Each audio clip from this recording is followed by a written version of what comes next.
stunned at how many people there are. It's like always gets me.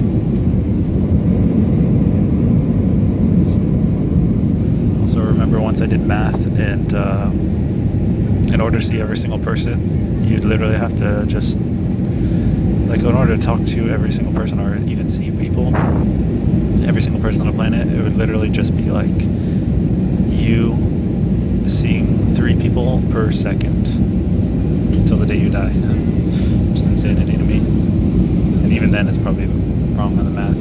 Probably worse than that.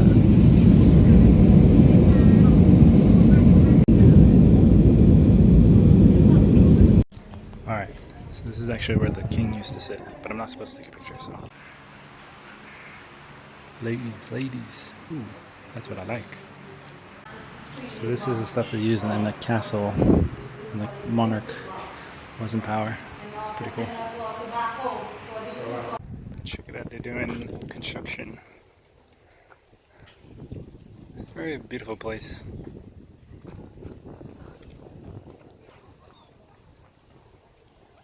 This, I think it's a story of the history of Cambodia. So, let me see if I can understand what the story means. Ready? Once upon a time, there was the Buddha. The Buddha is actually just a bunch of people trying to jump on him. That's why he has multiple arms. And then people invented swords, and we have this thing here that's been extinct for many years. Nobody knows about it. It's a mythical creature now. Then there's like these monkeys. And these monkeys are always assholes. They're like chimpanzees. And yeah, this is a long time ago, so there's a lot more chimpanzees back then. And then we have a kingdom with 2 gay lovers, but obviously that was not cool. So then there was like a monkey war, part 2. They did a lot of fighting. And then one of the monkeys decapitated one of those homosexuals, brought it to the other kingdom. They kept on fighting. And there's a lot of war and stuff. And then, yeah, that's Cambodia.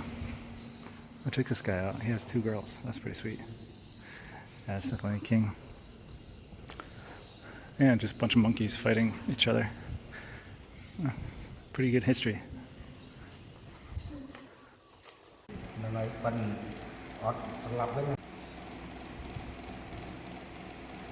Alright, I just came out of this place. Unfortunately, no photos, but it looks really cool. They have a lot of items from the king or the monarchy or whatever it was. A lot of gold stuff. Buddhas that are made out of ruby. And then this cool looking view. It's pretty nice and peaceful here. I'm glad to be awake during the day. Feels good. I'm not stuck inside another day just playing on my computer.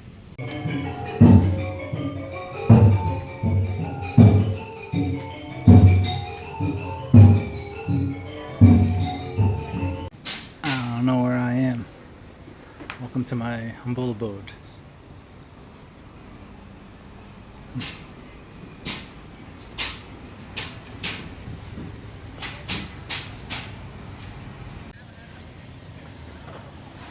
$20 to get into this place, the palace and the museum. That's a scam.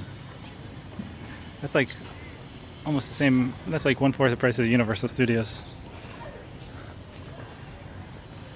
Although Universal Studios might jack it up to 100 with the taxes and stuff, but that's still 1/5 the price. I guess it's worth it. Fine, whatever.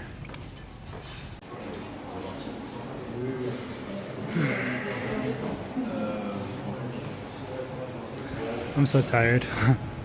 Trying to stay awake is not a good idea. I'm about to fall asleep. Damn. Hopefully next week I'm staying awake. I don't know.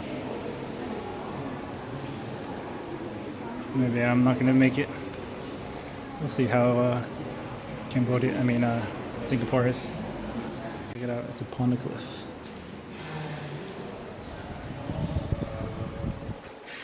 From One Piece.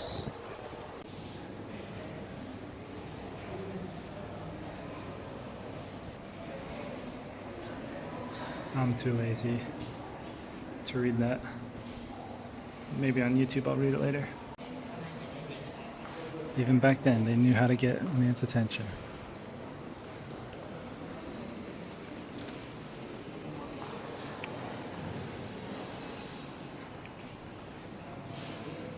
No, this is actually just a picture of a dude with his brother behind him. And they just have 4 arms.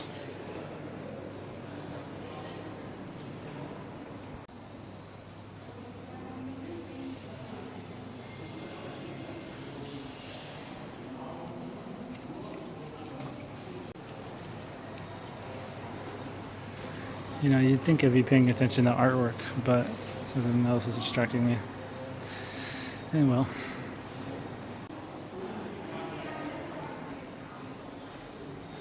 The ancient kings of Cambodia. Man, I'm so tired. It's not a good idea to stay awake during the day in Asia when you work in the United States. Yeah, I don't know if I want to stay in Asia too much longer. Being awake during the day, damn. Every time it reminds me that I'm doing some crazy shit. I'm just gonna get back to the United States, whatever. 2 more months to go. Almost there. Check out the courtyard. It's nice and peaceful. Yeah, Cambodia is kind of a rip-off because this place is $10 and I think I've already explored all of it. Or just about. And they're doing construction and stuff. It's like, man, this could have been going to my Universal Studios. Oh well. Let me just see what's left. Yeah, I've already been in here. This place is so small, dang. There's really not much to see. I think all these girls are just coming because they want to get Instagram photos, but they're pretty cute. Oh well.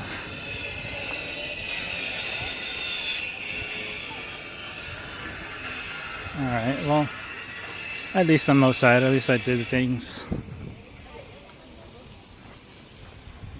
Yeah, I don't know if I can handle Asia much longer. Can't believe it's almost been a year of Asia. Japan 3 months, Philippines 3 months, other countries 3 months. Other countries, Laos 3 weeks, Thailand 3 weeks, Malaysia 3 weeks, Vietnam 2 weeks, and now Cambodia 2 weeks. So that's like more than 9 months. That's like 10 months almost or something. I think I stayed in Japan 2.5, and I probably didn't stay in Philippines exactly 3 months. It's probably a little bit less.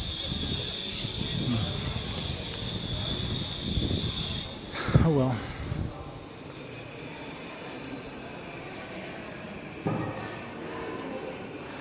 It's cool coming here because you realize like monks are just normal people.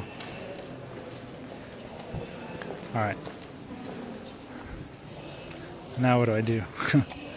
I gotta kill more time before I fall asleep. It's still daylight. I must fall asleep at 6 p.m. 6 p.m. Alright, I arrived in Singapore, and one thing that's amazing is that pretty much you just scan your passport on this like little machine thing. You proceed to step 2, you take your hat off, and you're good to go. It takes like all of a minute compared to other countries, or it's like, God, it's like half an hour or something crazy like that. This is what you call freedom, and I like it. I can't wait to learn about Singapore's history and stuff. It actually is going to fascinate me because probably one of the few countries that I would actually probably agree with their freedoms and stuff, or at the very least, I would, if I was going to make a country, I'd want to know what the heck happened here so you can mimic it. And yeah, my guess is it's like pretty free, libertarian, stuff like that, but I don't exactly know. Could be monarchy. I don't really know. I never did my history or homework, but I know Singapore is very rich and stuff, and it's kind of spiraled out of control in the past recent years. But anyway, I shouldn't record an report, so I should end this here. One thing I'm fairly surprised at is how few people I see. The other airports, oh, I think I know why, because people just go through. Okay, that's pretty good. That's a pretty good sign then. I was thinking like, oh, there's not that many people, but I'm like, oh, wait a minute. I spent only 2 seconds at the at the check-in. But one issue is, and actually, the SIM card is cheap, but there aren't too many, so that's the only issue. Um, yeah. Also, I need to find a taxi, so we'll see how expensive that is. It's Japan. They have automatic sweepers. I literally was so desensitized to it. It's crazy to think that sweeping was like, it's an issue though. I feel like people need simple tasks to do. Like, I understand that we want to replace jobs. That's a good thing, but people need to get a feeling of accomplishment, and gets increasingly more difficult as we continue to automate things. Anyway, damn. Granted, a US dollar is better than a Singapore dollar, but I kind of want to just say that's like 30 bucks. 30, it's probably like $28, 26 maybe. That's pretty pricey. I'm gonna consider, because I wouldn't get this Grab if I was back home. I would just bike it. I'd bike for like half an hour and then just be at the place. And that's how far this place is. But I don't have a bicycle. That's a problem. I'm gonna check Facebook and then also consider just maybe walking, sightseeing a little bit.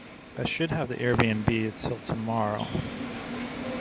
Anyway, so I'm curious, why does the cost of human labor go up in countries that are fully developed, whereas countries that aren't fully developed, human labor is pretty down? I don't know. That's a good question. Should it be cheaper if developed countries? I think maybe the people's expectation to make money is higher, so that they focus on more better outcome jobs, but yeah, also minimum wage and stuff. So I don't know.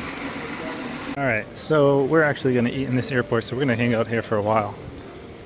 Sucks that, it's not bad that I slept yesterday, but I feel like wide awake. So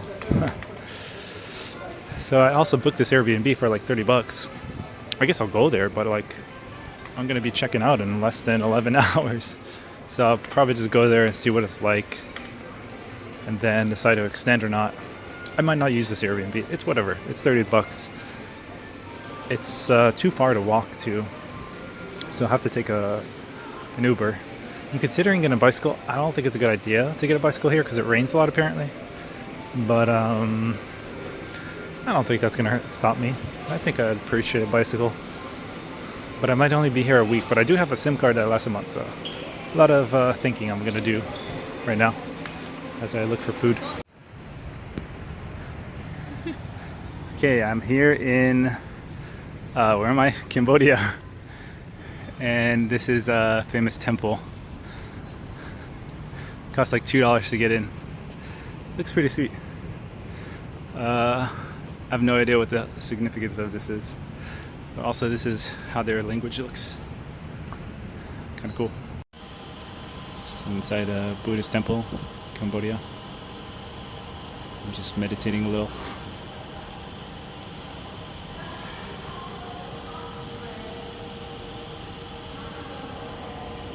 Okay. I think I heard a little bit of history on ChatGPT, but yeah, basically this is the center of the city of Phnom Penh, and yeah, I guess it's like some lady or something owns this place. I'm not quite sure, but it looks pretty cool. I'm happy I've come here, and it can be difficult to appreciate the moments, but yeah, traveling is pretty awesome. The only thing that sucks is I only have 8 hours to really explore. Or no, less than 8 hours, because then it's going to be nighttime. I probably have like 4 hours of daylight, which is when I would want to explore. But you know what? I think that's usually enough to like use a day. People get tired of that much movement. All right, check this out. It's a monkey. Oh, way to go. Oh, and there's another one.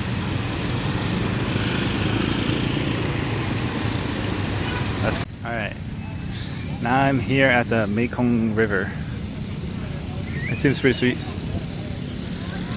And it's crazy to think that this travels through Laos, Thailand, and China, and Cambodia. Just like this giant river. And people actually take ferries. I was thinking about taking a ferry from Thailand to Vientiane, and that's what I would have been on. But it would have taken like 2 days, so I decided against it. But it looks so nice and peaceful. Maybe I should have done that. Oh well. Anyway. Okay, I'm at the Royal Palace in daytime. Let's see if I can even get in, because it's only half an hour till it closes. So they might already shut the gates. But we'll see. Looks beautiful. Look at all those pigeons. Been missing out being awake at nighttime.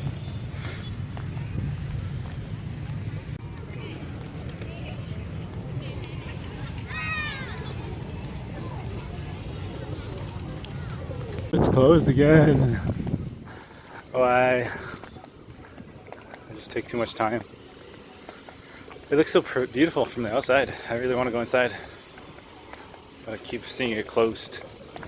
Everything's always closed because I wake up too late and it takes too much time to get there. Dang it. I really need to start falling asleep during work, but it's very difficult to tell myself that, because I just don't feel like it's a wise thing to do. I mean, whatever. I pretty much have seen this place as much as I can. Maybe I should stop fixating on it so much. Yeah, it's still a beautiful day. Maybe we can go see that thing. I think they were telling me that thing might be open, so let's go check it out. Damn it, it's only 4:30, but everything's closed. I thought maybe I could at least get in for half an hour. That would be good enough for me. But of course, it's mañana mentality. So if it says 5 p.m. when it's closed, it's actually 4 p.m. And then 5 p.m. is when they kick everybody out. So just like Japan. In the United States, it throws me off, because in the United States, if it says it closes at 5, they stop selling the tickets at 5. You can still get in. At least that's what I think. But then again, I'm always awake during the day, so I always go super early. So maybe it's just that, what is this, a bar? Yeah, maybe it's just that I'm used to United States time zone.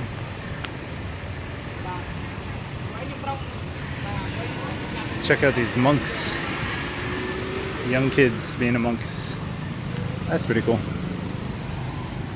Alright. The thing that sucks about here is I just like to walk, you know? I'm a very weird person. I actually walk.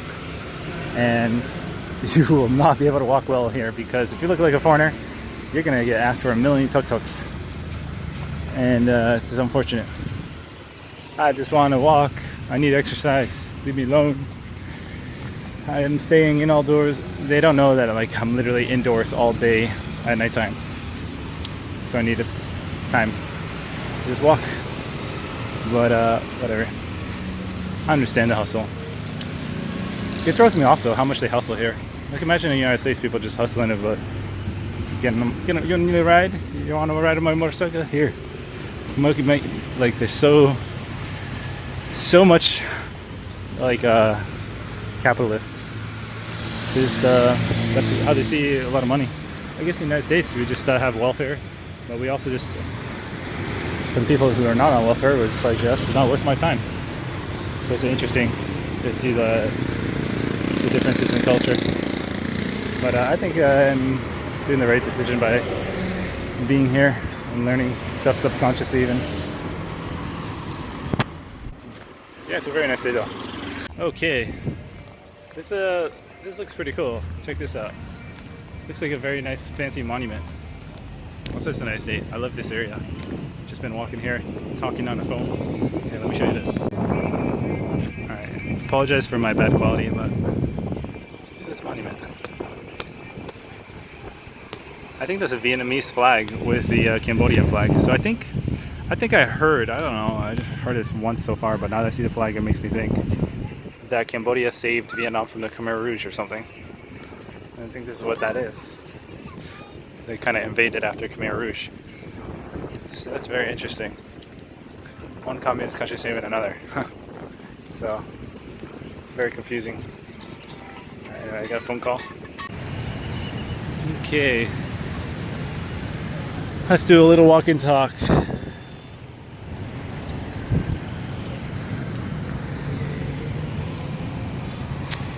What do I talk about right now? You know, one thing I want to say is, man, Asia's peaceful. Every single Asian country, so damn peaceful compared to the West.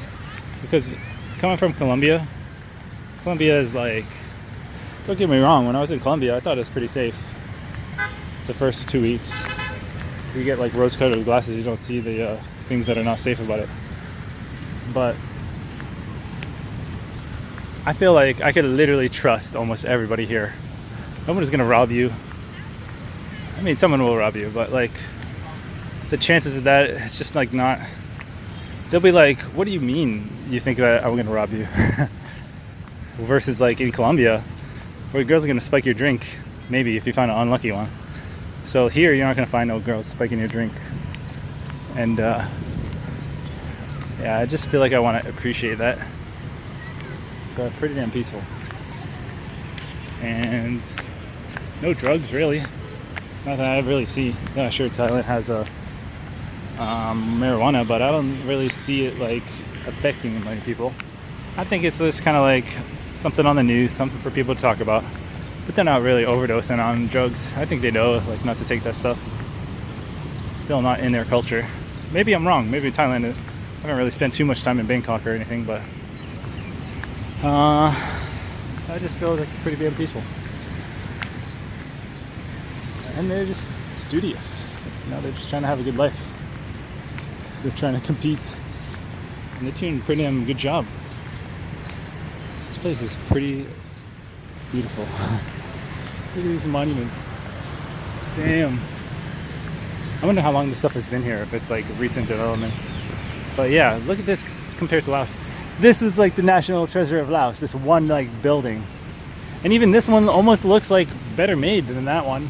I mean, this one's newer construction, but damn, it literally looks better. And then they got like another one there, and then they have the Royal Palace, and then they have so much other stuff. So Laos has like literally, or Vientiane, which is the capital, has literally nothing in it. What is that country? Where did I come from?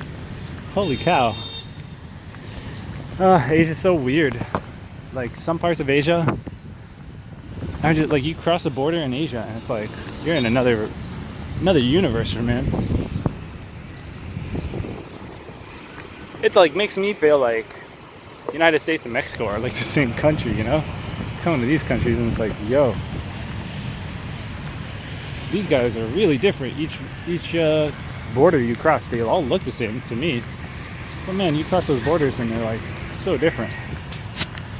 So yeah, it's very funny. It's like makes me really become a libertarian doing all this travel, because I see like just the economic freedom some countries have versus another. It's like, yeah, they don't even notice or appreciate what the heck they're creating, but they've never been to Laos because they think of Laos and it's like, I don't know what's there. Not really much of a reason to go there, even though they're neighbors. And then it's like, man, if they went there, they would really appreciate their own country, and they'd probably double down. Not to say Laos is a bad country, but Laos is good in its own ways. Everything has pros and cons. But in terms of like monuments, at least, Cambodia is in the lead. So, and also architecture. Cambodia is in the lead compared to Thailand. I would say this place has better architecture. Look at these traffic lights, right? Those are good traffic lights. Those are pretty dang good. Not the best, but like way better than Philippines and Thailand. And I think that's like an indicator for me, just looking at the damn traffic lights. But look at this sidewalk, right? It's a pretty pristine sidewalk. And I don't know. I definitely could see myself living in Cambodia over Thailand, even. But I would have to live in a very simple way. Yeah, this is a pretty damn nice country. Surprisingly good, you know? I almost feel like I want to do a ranking, like a tier list of countries that I've been to. But of course I want to keep traveling because I don't have so many countries under my belt. I want it to be like a really extensive, oh shit. really extensive list.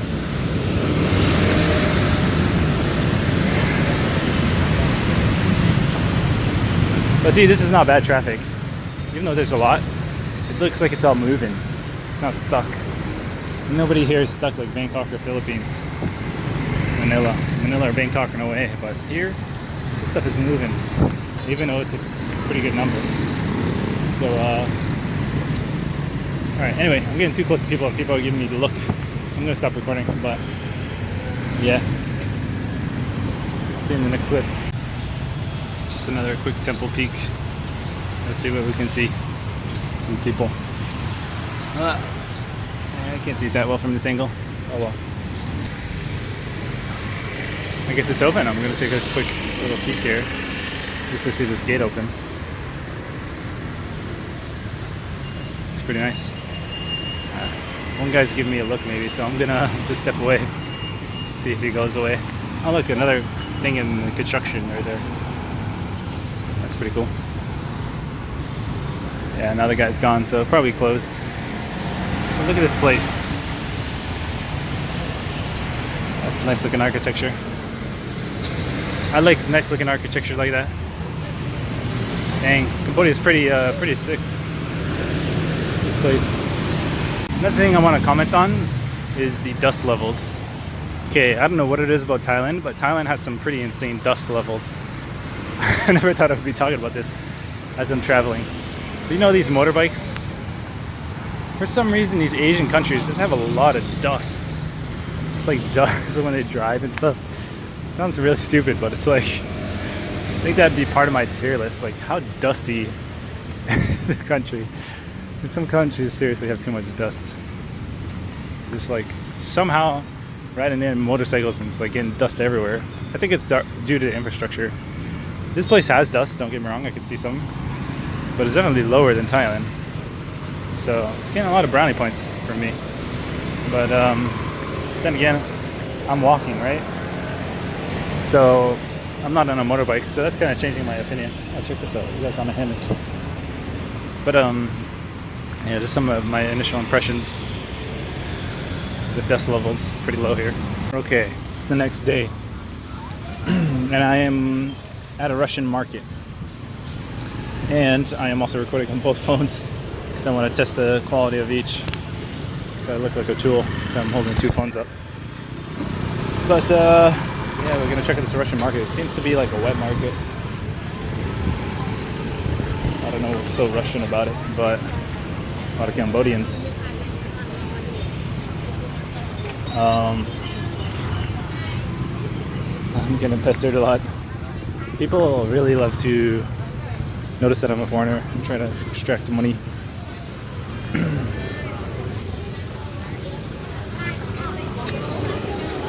That's one thing about this place. I bet you Bali is going to be the same deal, even worse. But yeah, I'm probably going to go there next. I think that would be an interesting place to go.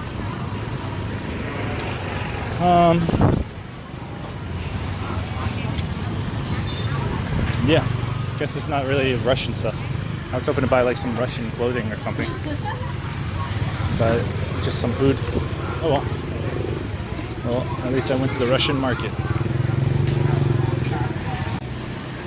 Check out this nice monastery.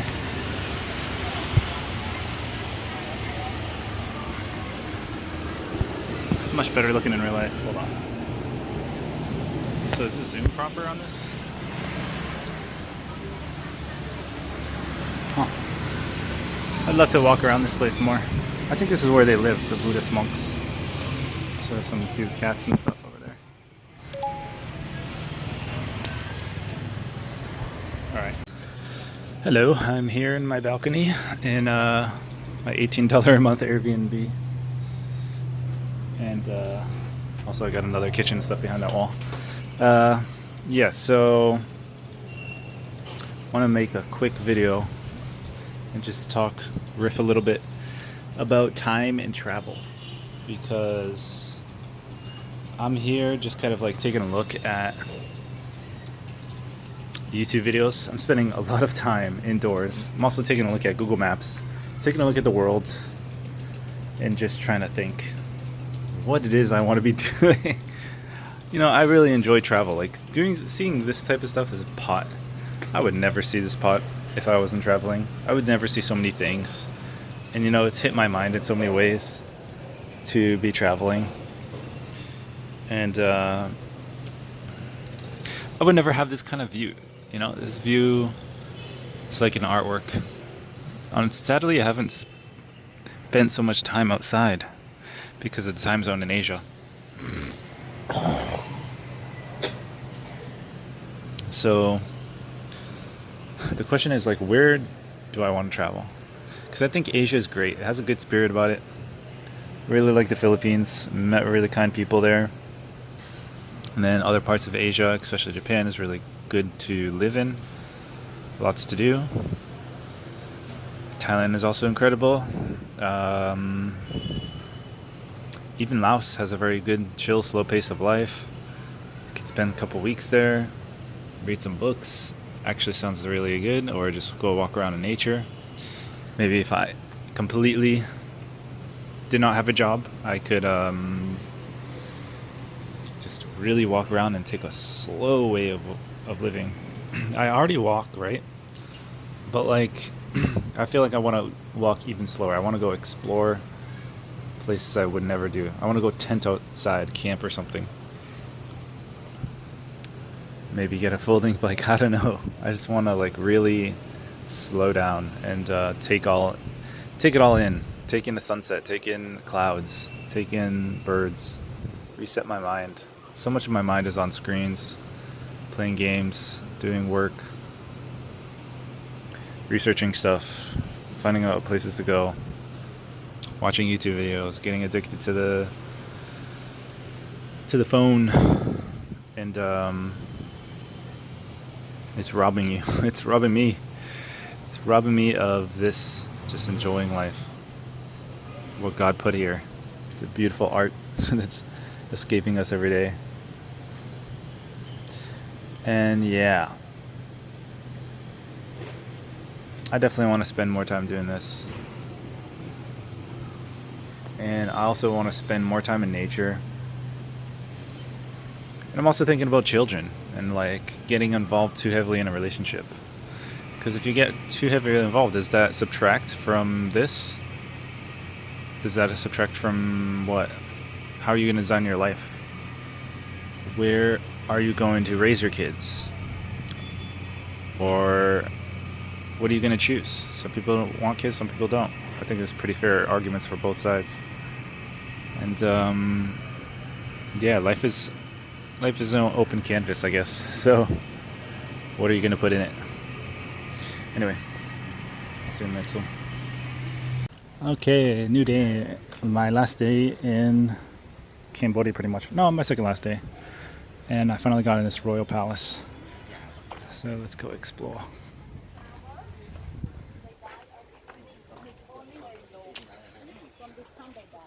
Looks pretty, it looks nice. Whoa, check that out. That looks really nice. This is reminding me of Japan, the beauty of it. I wonder what these temples mean. Alright, check this building out. No idea what it is, but looks like a Buddhist place. But Cambodians have their own distinct architecture. So it should be nice. It's nice to travel to so many different places in the world and get to see what the world has to offer. But no pictures inside, so I'm probably not going to record. Oh well. Alright, so this is actually where the king used to sit, but I'm not supposed to take a picture, so. Ladies. Ooh, that's what I like. So this is the stuff they used in the castle when the monarch was in power. It's pretty cool. Check it out, they're doing construction. It's a very beautiful place.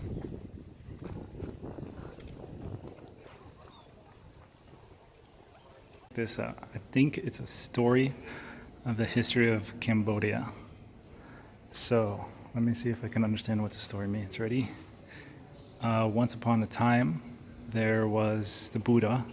The Buddha is actually just a bunch of people trying to jump on him. That's why he has multiple arms. And then people invented swords, and we have this thing here that's been extinct for many years. Nobody knows about it. It's a mythical creature now. Then there's like these monkeys, and these monkeys are always assholes. They're like chimpanzees. And yeah, this is a long time ago, so there's a lot more chimpanzees back then. And then we have Kingdom with 2 gay lovers, but obviously that was not cool. So then there was like a monkey war part 2. They did a lot of fighting. And then one of the monkeys decapitated one of those homosexuals, brought it to the other kingdom. They kept on fighting. Yeah, and there's a lot of war and stuff. And then, yeah, that's Cambodia. Oh, check this guy out. He has 2 girls. That's pretty sweet. Yeah, that's definitely a king. Yeah, just a bunch of monkeys fighting each other. Pretty good history.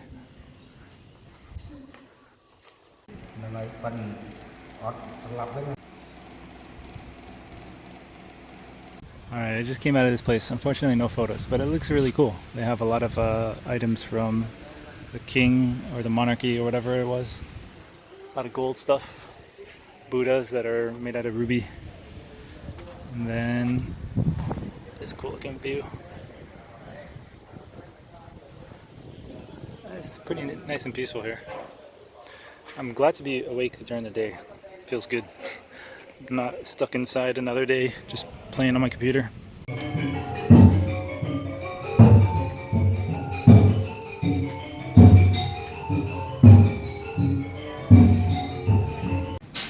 don't know where I am. Welcome to my humble abode.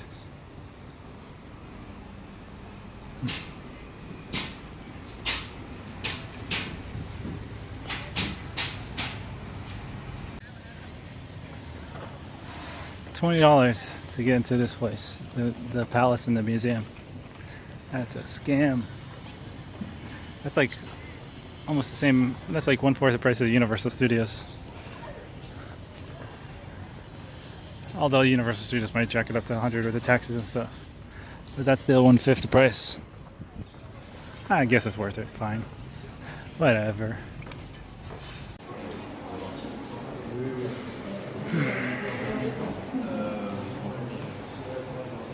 I'm so tired.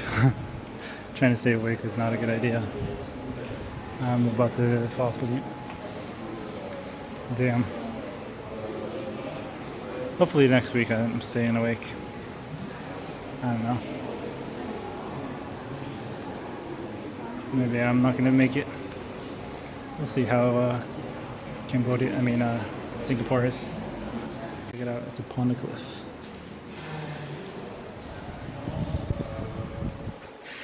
From One Piece.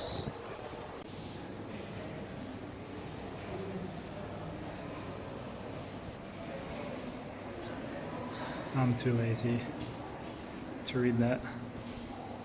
Maybe on YouTube I'll read it later. Even back then, they knew how to get man's attention.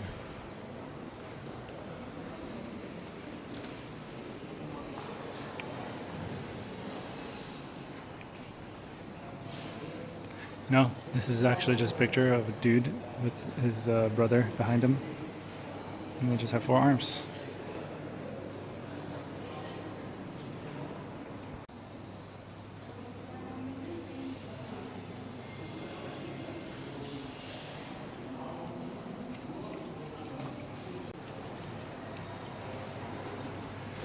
You know, you'd think I'd be paying attention to artwork, but something else is distracting me. And well.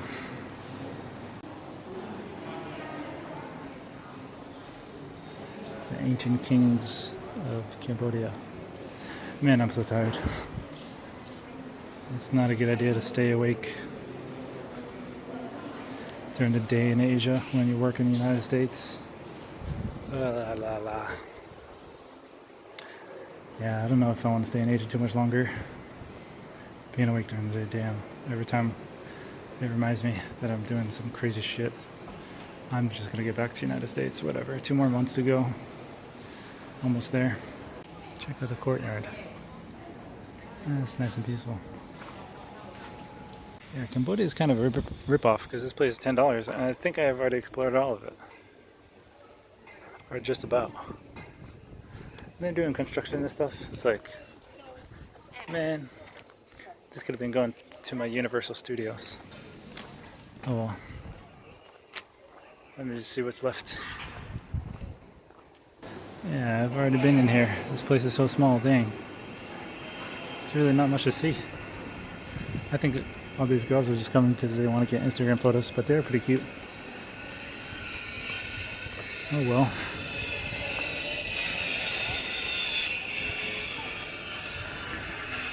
Alright, well, at least on most side, at least I did the things. Yeah, I don't know if I can handle Asia much longer. Can't believe it's almost been a year of Asia. Japan 3 months, Philippines 3 months, other countries 3 months. Other countries, Laos 3 weeks, Thailand 3 weeks, Malaysia 3 weeks, Vietnam 2 weeks, and now Cambodia 2 weeks. So that's like more than 9 months. That's like 10 months almost or something. I think I stayed in Japan 2.5, and I probably didn't stay in Philippines exactly 3 months. It's probably a little bit less. Oh well.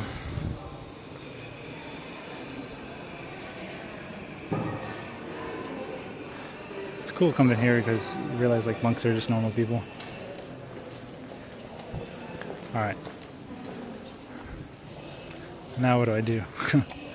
I gotta kill more time before I fall asleep. It's still daylight. I must fall asleep at 6 p.m. 6 p.m. Alright, I guess I'll talk into the camera a bit. I am in the airport of Cambodia on my way out.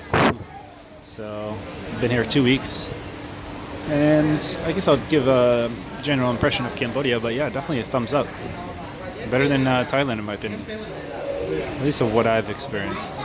It's got a good infrastructure, that's why it's better than Thailand.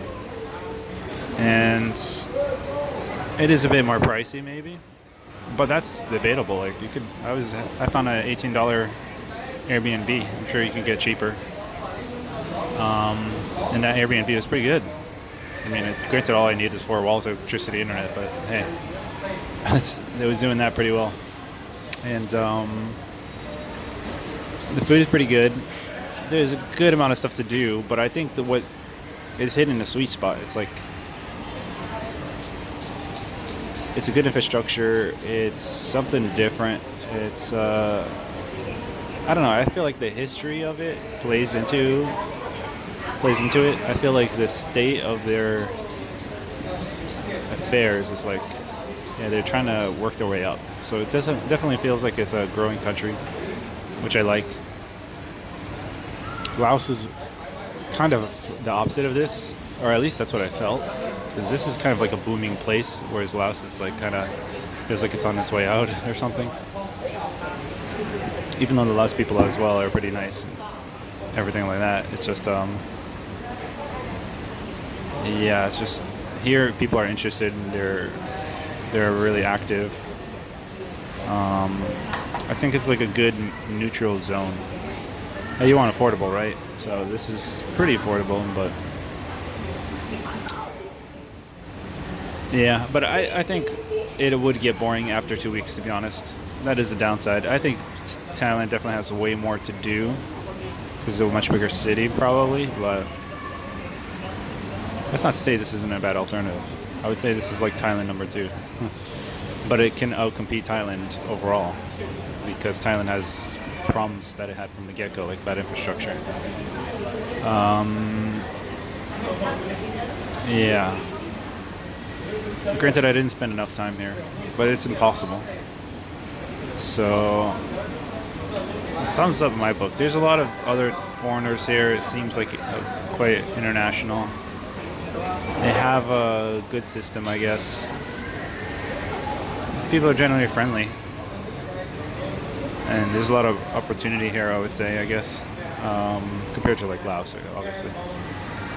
And yeah, that's my general impression. All right, so other than that, I'm gonna upload a video. I also have more video on my phone number 2, and drawing a blank as to what else I can say in this video. I know my videos are pretty boring though, so shout out to you if you're watching, because these videos just come straight from the top of my head. And yeah, that's pretty much all I can say. I kind of just want to read ChatGPT and meditate on thoughts that are positive, like figuring out the next Elden Ring-esque video game I'm gonna play. Honestly, I spent a lot of time gaming here. I was playing a lot of Dead Souls this time, or Dead Cells, and that game sucks in comparison to Elden Ring. And the sad thing is, it's like taking aspects from Dark Souls or whatever. It's like you get hit and it's just like your whole health bar goes away, but it's just like the worst. I don't know. I'm playing on too hard difficulty, I guess, but the game is fun, but it's nowhere near the amount of enjoyment I was having with Elden Ring. So I might have to drop that game. I got up to 2 BCs, 2 whatever blood and cells things. But again, the game is taxing me. It's like, why does it take 70 hours of my time? It's only a 2D game. Should be done by now. But hey, that's what it is. Yeah, that's pretty much all I have to say. Anyway, I'm talking about games instead of Cambodia. Obviously, I spent my time properly. I will say though that what I'm doing, being awake at nighttime, is very taxing. A lot of the days here were waking up at nighttime, and then this past couple days I tried to like stay awake during the day, and it was just so hard. It was I couldn't even do it. Like, even though I stayed awake and I fell asleep, I only sleep for like 3 hours. It's like my body's way too out of it. I need to find more consistency in my sleep and everything, which is a shame. I can't wait to get back to the United States just for that reason alone, just to sleep. And yeah, it's been good. Asia's a very friendly place. I would say, like, yeah, Asia makes me feel like there's no reason to ever get lonely, because there's so many people here just smiling, having a good time, very peaceful, and no reason to isolate yourself if there's places like this that exist. Anyway, I guess I'll conclude that. I gotta compile the video, upload it, and all that stuff, so yeah, enjoyed the video, and part 2 from this phone will be uploaded separate. If you're interested, watch that as well, I guess, but it might be pretty boring. Alright, take care. Phnom Penh.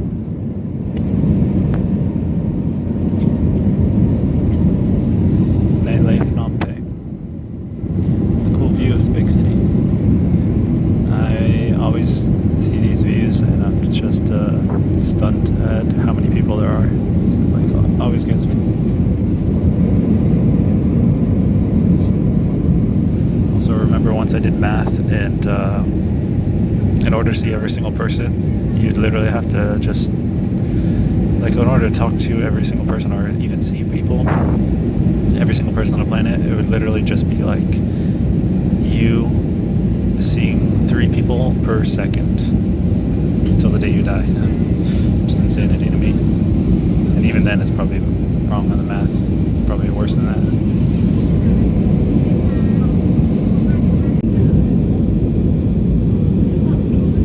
Okay, so we have some interesting turn of events. So it's 2:46 a.m. and I'm still in the airport, and I was just trying to figure out what's the best course of action, because I thought I booked the Airbnb tonight.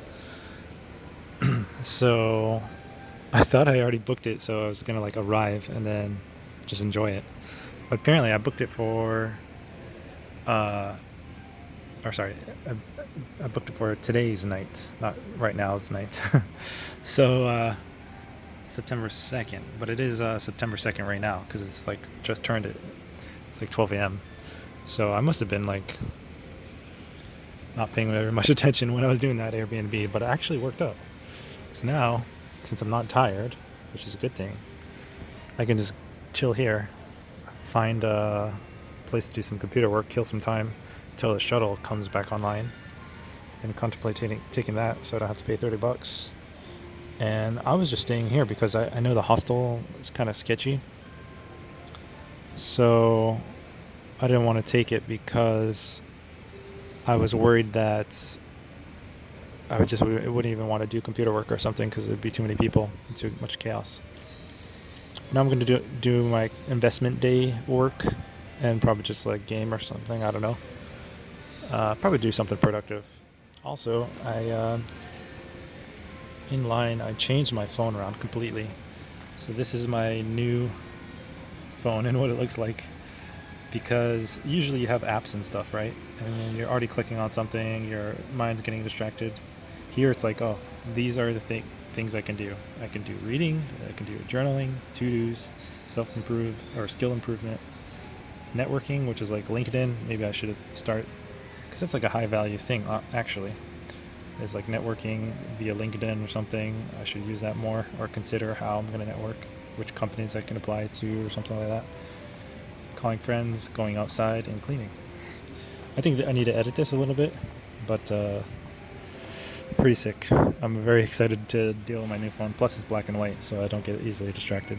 And I already uninstalled like Twitch and YouTube. I mean, you have to have YouTube, unfortunately, because Google wants to suck you in. But I don't think I'll use it so much. I might even disable it right now.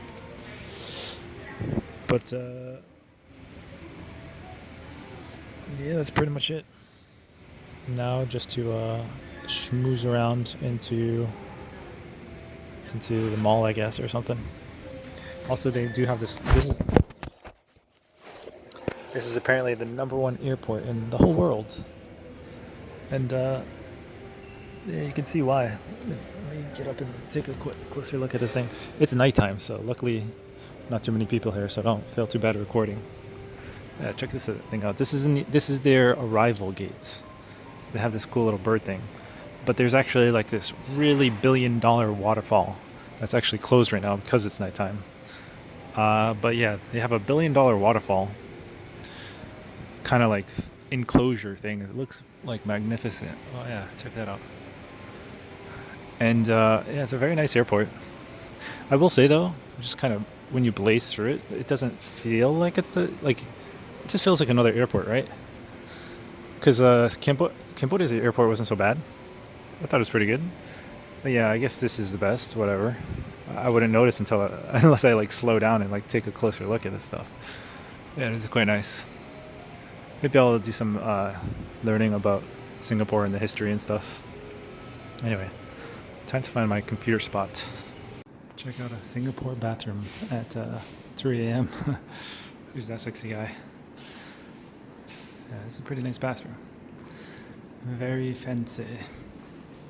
It's also nice and peaceful at 3 a.m. Yeah, it's a nice airport. The thing is, though, like you wouldn't know unless you were told someone's sleeping over there. And that's my plan. I'm gonna try to catch some Z's here because I didn't pay for an Airbnb tonight, so I kind of want to live like a bum, living on adventure, and just see like, hey, how much could I spend in Singapore? Because it's an expensive place, right? But since I'm alone, I can reap the benefits of that and just sleep in this gorgeous airport. And to be honest, it blows the socks out of staying in a freaking sweaty hostel that crams you in just to be in like a city center, I guess. This airport alone is a tourist attraction, so why not kill two birds with one stone? This is Terminal 4 or T4, right? Terminal 4. It's where people come to arrive. So not really many people here, and yeah, it's interesting because I basically asked the staff, like, am I allowed to sleep here? Where's the best place to sleep? Another person sleeping right there. And they're like, no, it's not possible. Or the phone sales guy said, no, it's not possible. But the actual staff who work here said, yes, it is possible, because they know the rules more. But it's funny because like the phone guy probably has been working here for a long time, But I think he literally just goes to that booth and works, and then he doesn't leave, and he's on his phone in the downtime. So it's just funny. Like he doesn't even know like where this place is, and even the staff wouldn't tell me to come here. And yeah, it's funny. I don't know. It just goes to show like nobody goes out of their comfort zone. No one's gonna sleep at an airport unless they're used to it or something, or unless they're. I guess like some people sleep at an airport, like these people. But unless you're kind of like pushed to it, you wouldn't know about it. Some people just go to their desk every single day and they never venture out. So I think it's nice to venture out. And even though I could afford a nice Airbnb or whatever, I want to have fun. I want to see if I can enjoy it just sleeping here and see what it's like. So we'll see how it works. It looks like a lot of people are getting some Z's right here. Anyway, I'll catch you. All right, so this is T1, which is I think the main departure terminal. Pretty cool. I've never like reviewed an airport before though. This is the only airport I'm reviewing because it's the best in the world apparently. So that's why I'm reviewing this. And I want to see the Jewel, which I think is across the street. But I want to confirm with the information desk. Check it out, I found the Jewel. Except it's the nighttime version. It's not up right now, but I mean, this is what I wanted to see. I think the waterfalls in the middle there, so it just falls that way, which looks pretty cool. The thing is though, this reminds me of like a normal shopping mall. Yeah, it's breathtaking, but like, I think I've just been traveling so much. It's just another new thing. I'm getting desensitized to all the new stuff. But it's nice to spend this time in the airport and slow down and appreciate the moment. Yeah, it looks pretty sweet. It's also nice that I'm here at night. I feel like that's more unique. Although it's about to be morning. It's about to be 6 a.m. soon. This thing won't open for 5 more hours. I mean, this is all I wanted to see. So I've already completed my mission here.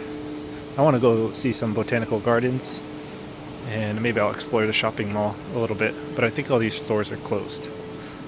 So we'll see how I kill this time. Okay, I've been sitting in this Starbucks here for maybe an hour, no, 2 hours maybe. I did my investments. Now I'm just reading up on Singapore.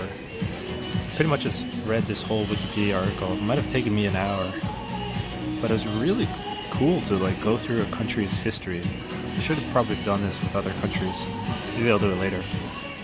But yeah, we'll briefly summarize what I've read. So obviously I'm going to skip through this, and I'm not going to give it proper summary. But basically, Singapore is one of the best nations in terms of gross domestic product and ranks 9th on the UN Human Development Index. Which probably just means they're high on health, education, living conditions, etc. I wonder what the first one is. Let's see. Switzerland, Norway, Hong Kong, Denmark. United States is number 20. Finland, United Kingdom, Japan.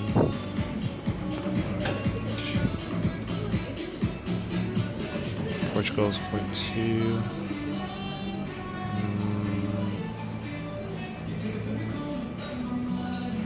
Philippines are 113.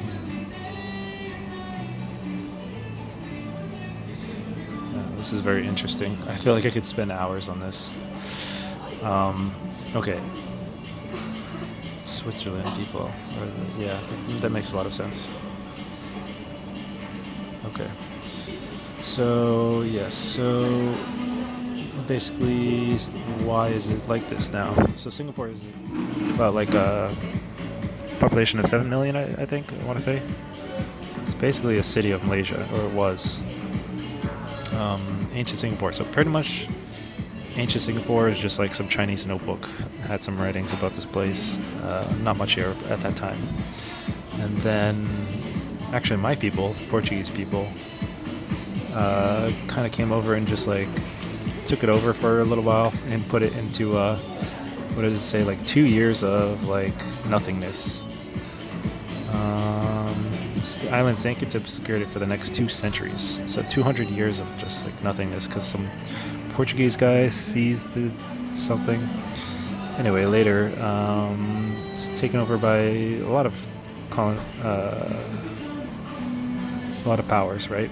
So the Portuguese had it, then the Dutch challenged the Portuguese, who came to control most of the ports and regions later, and then the British came. And the British really wanted this place because it was a good trading route, and they were making relations with India and China, and they needed a place to just trade. And Dutch were controlling a lot of ports back then, so and they weren't allowing the British to just have free trade, so or they were taxing them too heavily. So those are the years from 1500 to 1800. 300 years, 200 years of nothingness, and 100 years of not even 100 years, like 300 years of nothingness, and then like a small period of trade from the British. And the British just used this place to trade, basically. And then this eventually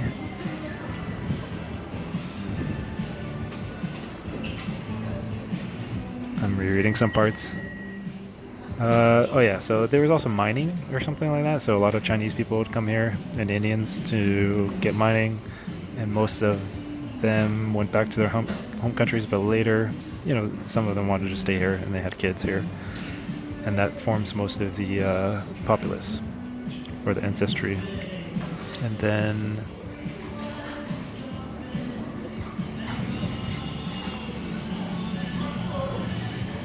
so at some point, there was a lot of settlement here from various parts of the world because it was just becoming a trading hub. A lot of influence from the British, but then at some point Japan took a look at it. This was World War II, right? 1942 to 1945. Japan actually took it over during the World War II. They sent in basically tanks via aircraft, and the British were expecting some kind of like a sea warfare battle, but that wasn't the case, and it was just tanks and arriving at the north part and just coming over and just kind of invading, and people had nothing to do to tanks. So it was interesting. They said the Allied forces. So Allied forces versus Japan. Japan won for a brief period. Then the Allied forces obviously won World War II, I guess. And back to the Allied forces, right? So Singapore gains its, gets the Japanese out of there. They racist bastards killed a lot of them. So there's a huge resentment towards Japan. And then let's see here. So then, obviously, the Singapore people were really unsatisfied with the British, thinking that, they weren't their protectors, even though they were nice people. At any stage, like Japan could come over and just wipe them out. So they had to seek their own independence from the British. This is what their thoughts were, and the British are actually pretty good at giving up their power and letting the Singaporeans take their own power. Eventually formed like some People's Action Party, PAP, which basically set up like a constitution and republic similar to the United States. And basically they solved some like housing issue or something like that. And also it's interesting because one of the first British guy to colonize this place stamped out like a lot of vices, like prostitution, drugs, all this stuff. He just got rid of it, kind of. So it's cool to see that this place still kind of does that. It still doesn't pertain in vices, which I really like. And so they have this PAP, People's Alliance Party, or something like that. People's Action Party, and it's a republic, free market republic. trading a lot, independent, and yeah, it's and now it's like one of the best countries. So yeah, it's pretty interesting. I'm excited to explore. It's the highest GDP in all of Asia, even higher than Japan. Granted, it's very small, but also they have a Universal Studios. They have Marina Bay, which I'll be hitting up those, and it should be interesting. And that's it. But this is pretty cool. Reading up on the history of the place. I bet you I know more than some of these. You know, it's like kind of like a lucid dream just reading this and going through like 200 years of what people were up to. 300, 500 years, you know? And probably some of these people don't even know what their history is. Because, you know, nobody really just reads. Who wants to read a boring Wikipedia page? But it's like so damn effective to like learn stuff really quickly. But it does take like a weird occurrence of events. Like for me, it's like, oh, I'm in a new country. I have a lot of free time. It's just a lot of things culminated into me just sitting here and reading.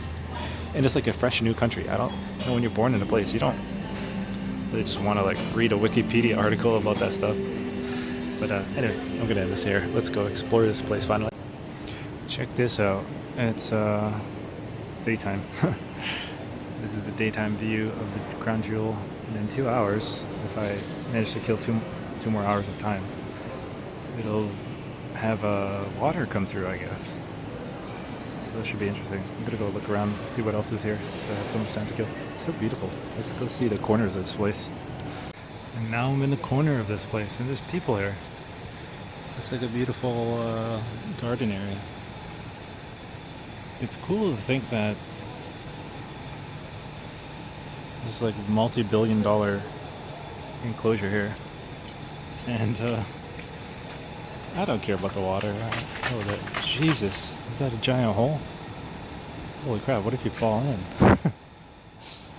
Where does the water go to? Oh wow! I want to see inside there, but I don't think I will be able to unless I walk on the bridge. Yeah, let's go check that out because later the water's gonna be there. But yeah, let's continue the conversation. I need my backpack. It's interesting to think that, you know, you want to live in a country. You want to maximize your impact on the world. You want to make a dent in the universe, as Steve Jobs would say. And you're just like, how do I do that? And sometimes you feel like, oh, the governments or whatever are not doing enough. But I feel like life is so dynamic that you can do those things. You just have to have faith. And yeah, seeing stuff like this definitely helps me realize that.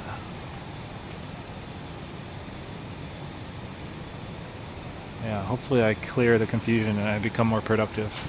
Because, you know, I could spend all my days here and just code and chat and talk to people and do my best to have an impact. Something like that. I don't know. Anyway, let's go check out that hole. That's not a walking bridge. That's the monorail. So I was like so confused. But yeah, we're not going to see what's inside that hole or where it leads to, unfortunately. But it looks deep.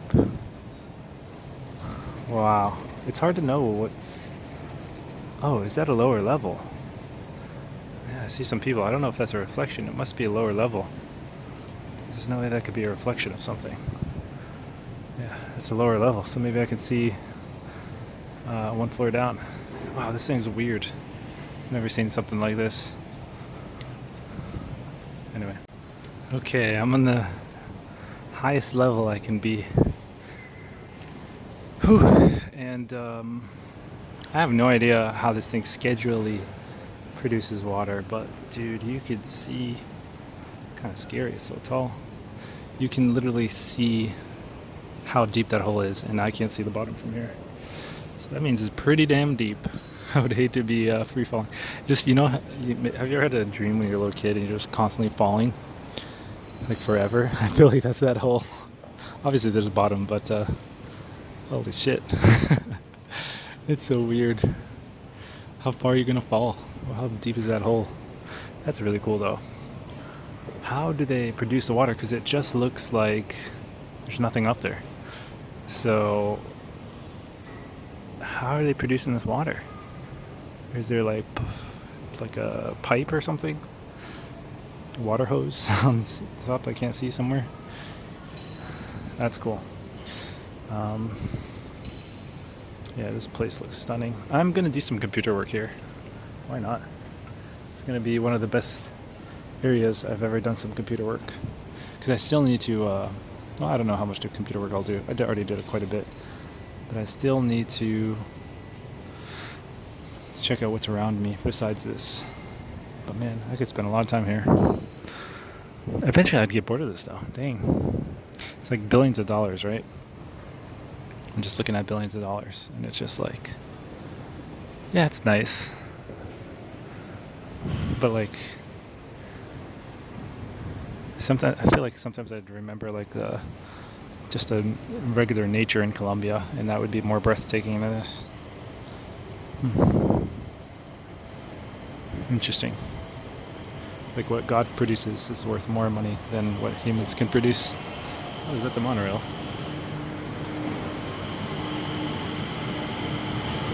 It's pretty slow. But hey, it's operational. I can go to the city now. It's crazy how much time I killed. I slept for a couple hours, just went on my computer, walked around. Easily killed that nighttime. And yeah, I should have my Airbnb ready to go in 6 hours from now. So yeah, I think there's plenty to do. And I'm just gonna sleep at night. I don't care.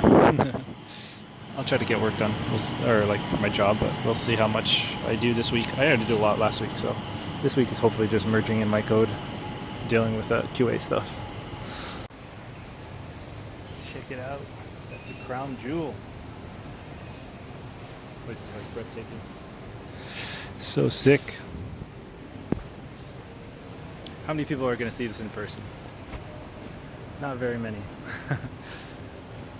Of course, like, yeah, I should get a better camera, blah, blah, blah, blah.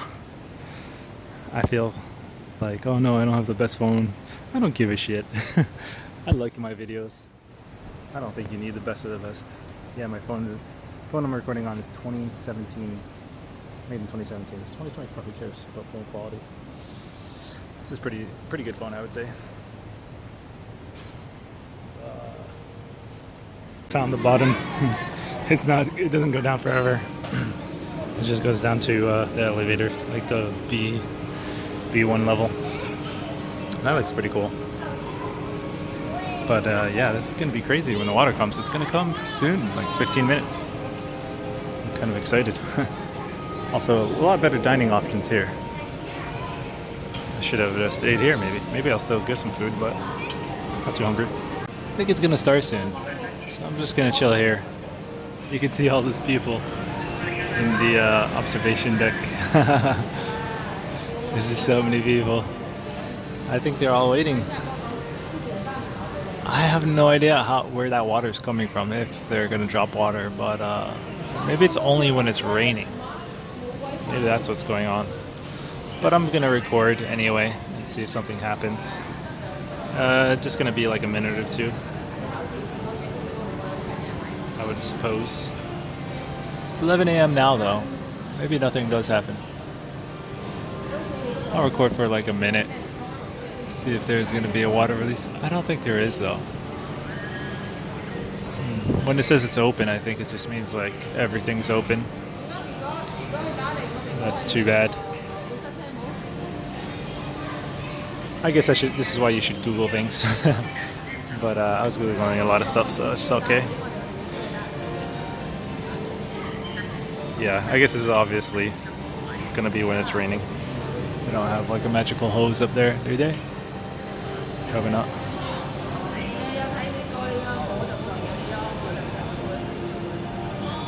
Oh well, I'm gonna save the bandwidth. Check it out, it's doing it. They do have some kind of magical hose.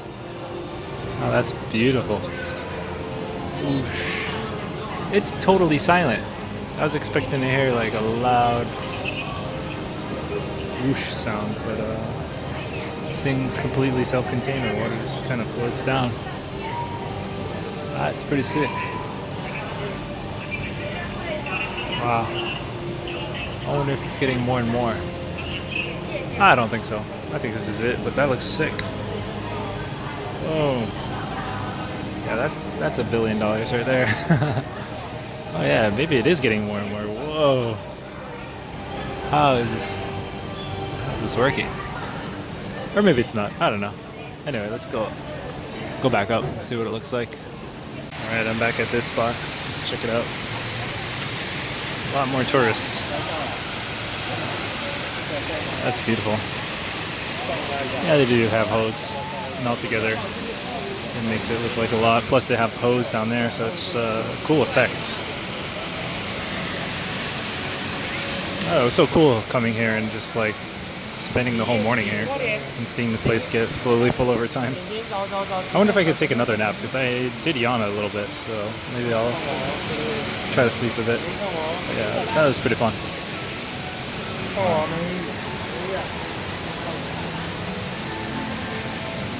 The thing that's frustrating is the weight of my bag. It's like 15 kg. Plus this is probably another, I don't know, probably like another 16. No, 18 altogether. Plus all my stuff in my pockets and stuff. Yeah, I need to figure out a solution to this. I used to have a bike, but I don't like really constructing and deconstructing and reconstructing a bicycle, a folding bicycle, every time.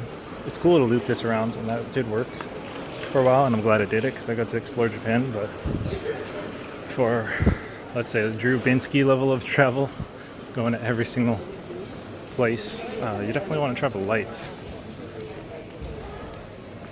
And yeah, I might listen to what he did. Why not just do that? Anyway, off I go. This is their train line. Not too bad. Pretty cheap, I guess, for First World Nation. I think I paid $10, and I at least got this one ride, and I can top up as I go. It's my hostel. Lockers and stuff.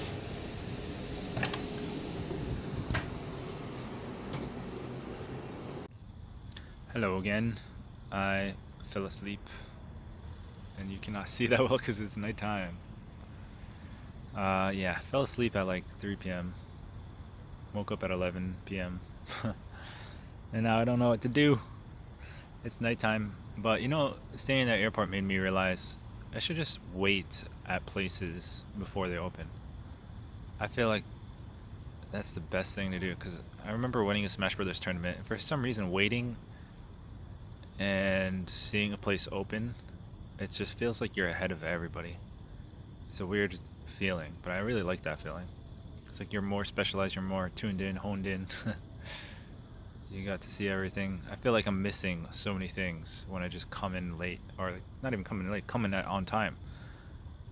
It really helps to be super early, so you just see how everything's developing throughout the course of the day. But you only have so many days, so it's like you want to fit everything in. But to be honest, most people don't do everything in multiple, or like many things in one day. So I think that's one thing I'm going to try to keep doing. Just show up super early for stuff. Even if it's like 10 a.m. right now, I could still probably get to Universal somehow.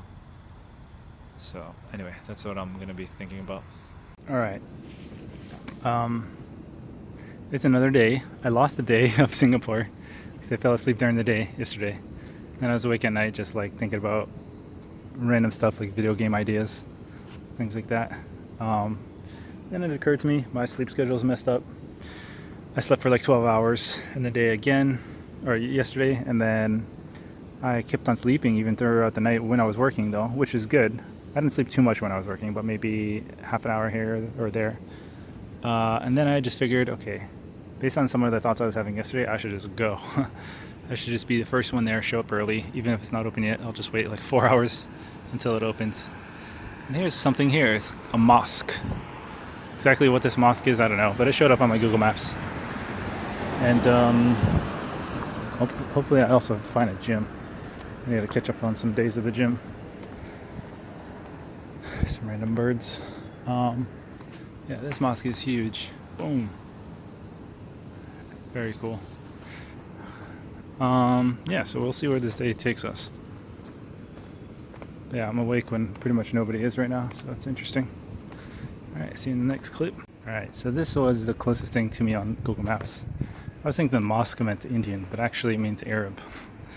And yeah, apparently there's going to be a street 9 minutes away that is a very Arab place.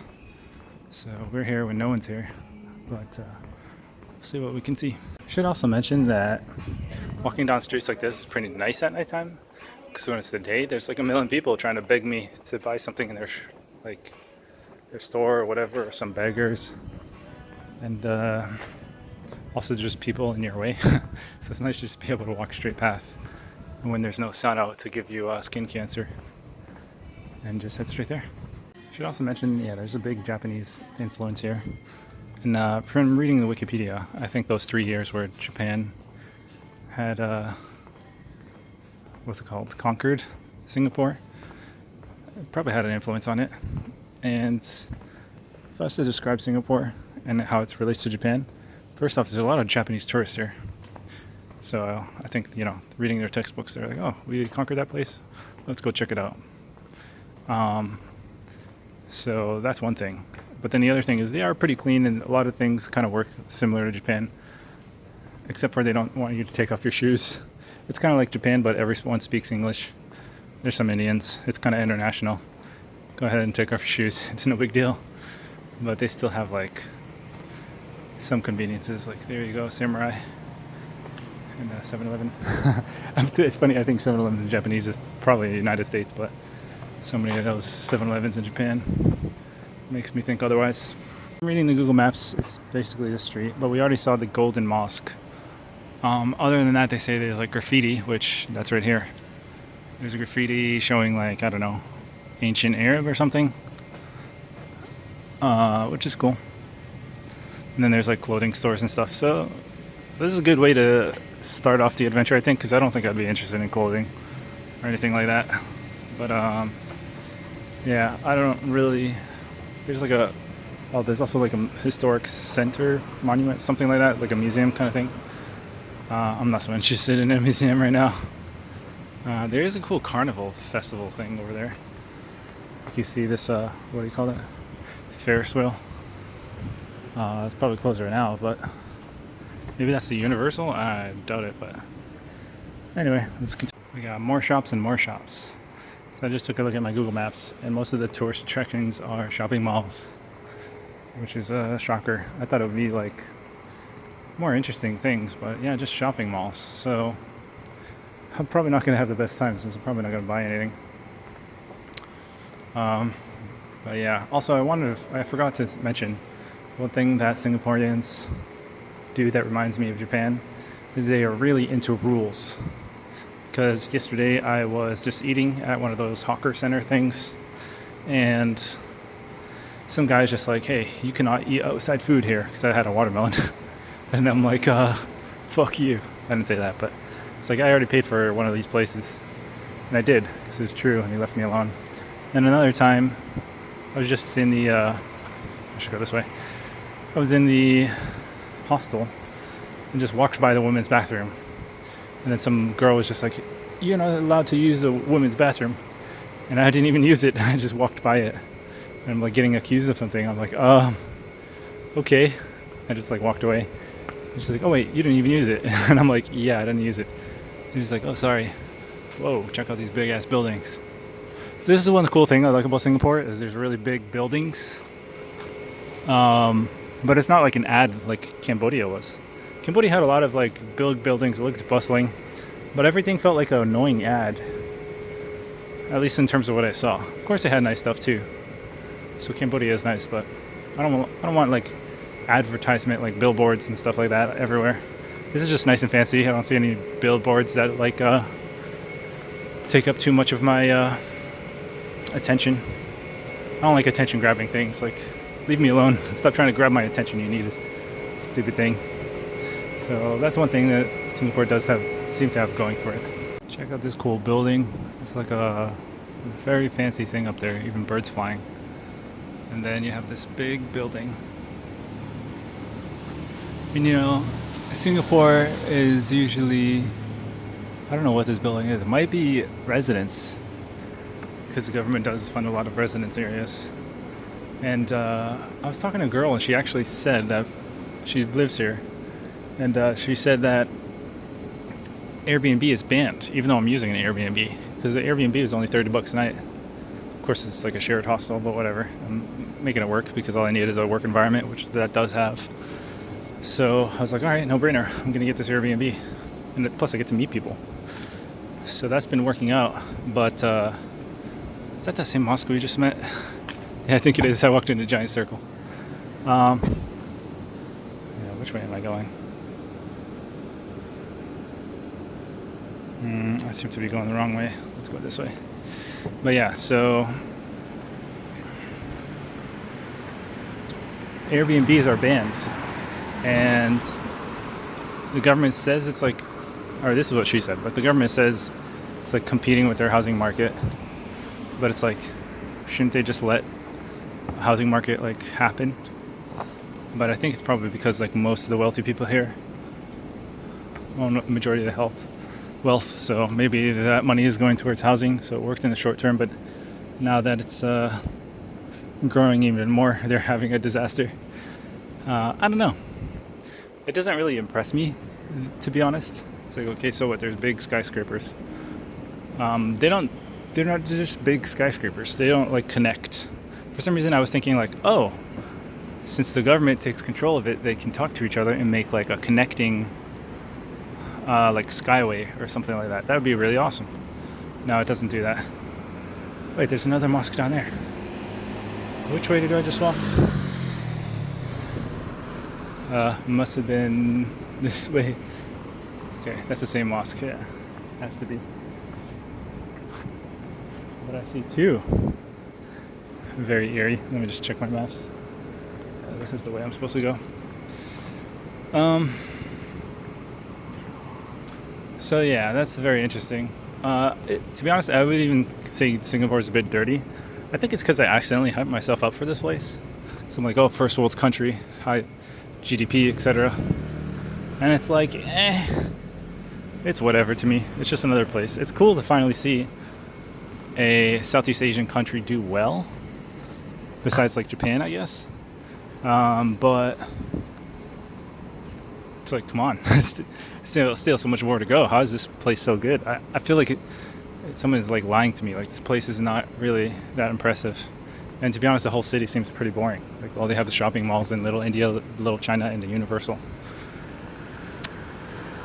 And I don't know. It's weird. In some ways, like, Laos was way more interesting. And it's like, Laos doesn't have nothing. But I think that's what's really interesting about Laos, is that literally they had nothing. Whereas like this just feels to me like another, like it just feels like I'm in Boston, except like Boston mixed with Southeast Asia. I don't know. It feels like I've done this already with Japan, but it's like not Japan, so it's not that interesting. It's like, how's this place ahead of Japan? I guess it's because Japan's super big, so maybe that has something to do with it, but whatever. Okay, we're at a tourist attraction. It's Bugis Streets. Except it's closed. But I guess it's some shopping district. And yeah, I see a lot of shopping around here. But it feels good to like see text that says, hey, you made it to your destination. Otherwise this would be pretty damn boring, especially at night when no one's here. One thing I do see is some food, which makes me interested. So I'm gonna eat some rice that I have in my bag and try to make the best of the situation, because everything's closed. So it's a good thing I brought this rice. So at least I can eat something when I see all these food vendors. But to be honest, yeah, I don't know which food vendor to eat. So I'm glad I just can chill and just eat outside. This is something I really would want to check out. National Library Building, but unfortunately it's way too early. I think it's still like 5 p.m. I would love to see what's in there. Like one of the world's most liberal thing when it comes to taxes, right? Talk about government taking over buildings. And that probably looks fantastic inside. Well, oh shit, 2 seconds away from the library is an Anytime Fitness. I actually entered one yesterday night at this time, and I just got in illegally because someone else just was walking, and I just walked behind them, and they opened the door, and there was no staff there. So let's see if I could do the same. Probably not, but it's worth a shot. I'm out of here. I saw the Anytime Fitness, and yeah, I think the security guard might be on me. Maybe it wasn't a security guard, but whatever. I was seen on camera trying to get in behind someone. It was pretty obvious, so I'd rather just not stay. If they'll call me out later, whatever. Maybe I'll do like push-ups or something. I don't know. Get some kind of workout in. I have plenty of time. I'm just seeing another gym, and I just decided to go online and see if I could get a free trial pass. They offer no free trial pass, and it's like an $88 a month gym. Like, Jesus Christ. I don't think I need to be in the gym that bad. $88 a month. Wow. Insanity. And then I was even asking, or even thinking of like asking somebody to open the door and then say like, hey, do you mind if I just be your friend for the day, whatever. And read online, it's like, no, you must have a digital valid card thing and blah blah blah. Fuck that company. You know, I could probably get a outside workout for much better value than going to that gym. About the peace of mind. Check out what I just found on the floor. A little flower. It's funny because sometimes I appreciate like these small things, like a flower. And it's like probably people think I'm crazy. But I don't know. It's like the simplicity of a flower is very nice to me. And I remember once I contacted like an ex-girlfriend and was like, hey, check out this flower. She's like, why the heck are you sending me an image of a flower? Like, is everything okay? And I'm just like, what the heck? I cannot send an image of a flower without something being wrong. Fancy place here. It looks pretty prestigious in real life. But dang, this place is pretty pricey. If that stuff is $88 a month, I think I'm getting like away with murder, spending like $30 on that Airbnb. Probably illegal, but whatever. I don't care. I'm gonna be here for 1 week. You think the authorities can catch me? Whatever. I'm gonna jaywalk. Oh no. This place is kind of funny. There's no way they're getting $88 on me. Also, I met somebody here. She's from Singapore, and she's Filipino. She's been here 5 years. I just chatted with her in the hostel a bit. She was like, 8% of the people here are millionaires. I'm just like thinking, man, that's a pretty high percentage. Then I'm realizing like being a millionaire is not what it's cracked up to be, because I think Singapore dollars is easier, so they only have to make 700k US dollars. And also, even in the US, Biden inflation has made a lot of people millionaires. So I'm just like, dang, millionaire is not what it means anymore. It used to mean something. Now it's not going to mean much in the future. It's like, you're a millionaire, yeah, so isn't half the population, you know. So that's unfortunate, but it is what it is. But I think comparing yourself to others kills joy. And I don't know, I feel like the past couple months I've been kind of like on a high, because I'm like reading the Bible and stuff, and it's like saying like the words that come out of your mouth is how a man eats. A man eats by the words that come out of his mouth, or something like that. Don't quote me. But yeah, that's made me feel good, because I've just been trying to be conscious of my words and upgrade them. That's why I'm saying heck instead of hell. Or at least trying to. Anyway, off to the Marina Bay. Check it out. I found a war memorial park. So let's go actually see something for once. This whole time has just been everything's closed. But finally there's a park that I can just go and check it out. And right off the bat we have like a pentagon looking thing. Usually these are like a symbol of peace. So that's cool.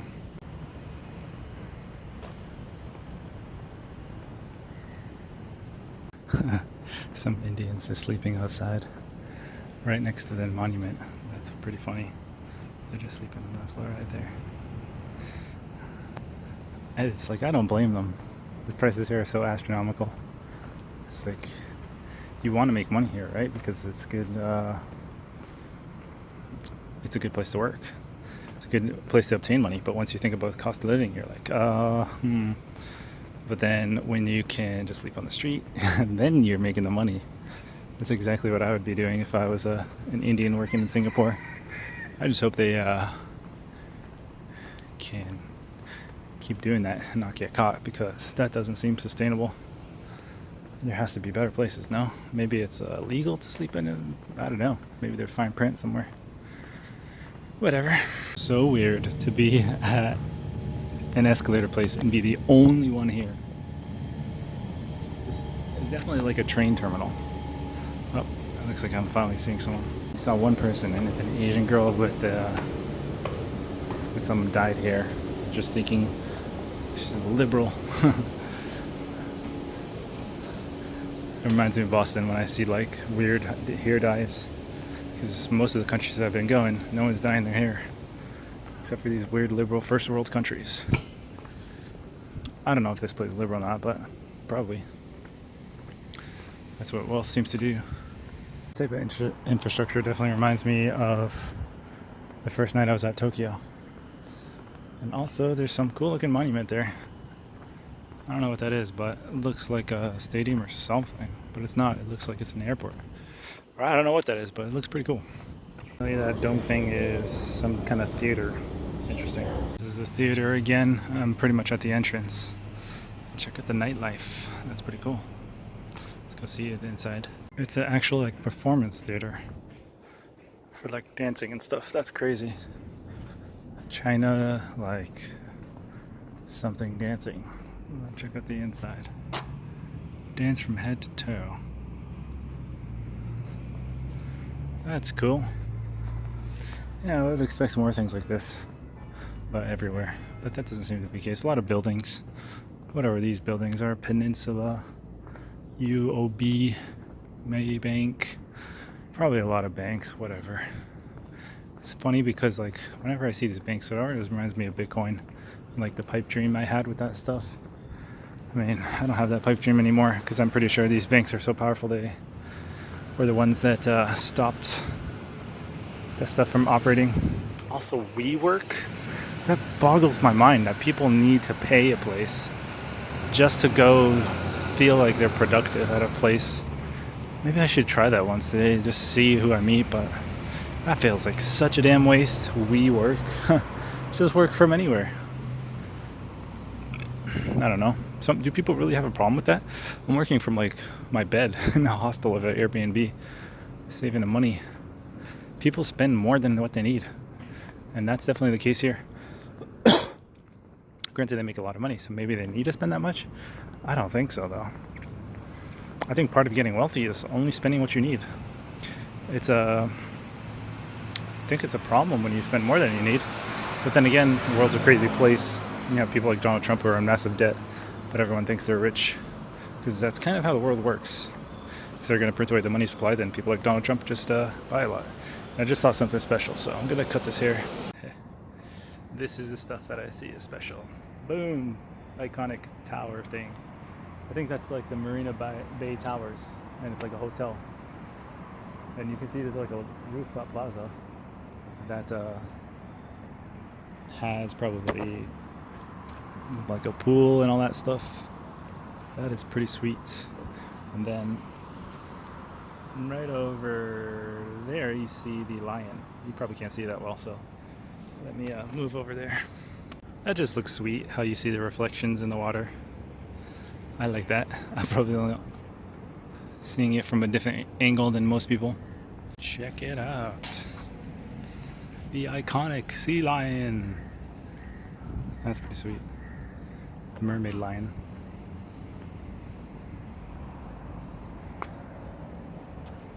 It's so cool to finally be at a landmark.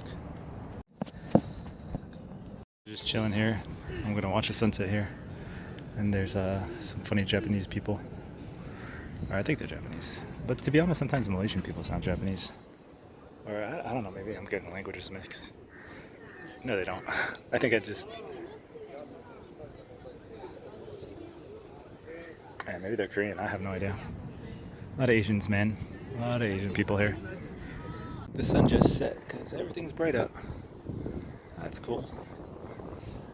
And I've been busy making a meme, trying to do this pose in JoJo's, and just send it to my friend there. Let me see. It's probably gonna not let me log in because I just logged in this other phone. Hold on.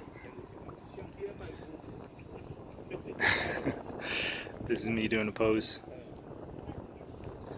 I'm such a weeboo. I'm a damn weeb. Okay, don't judge me. Started to shoot. That's pretty cool. I got two phones. One I'm streaming, one I'm sending, making a YouTube video. That's so cool. So it does that all day. Cool.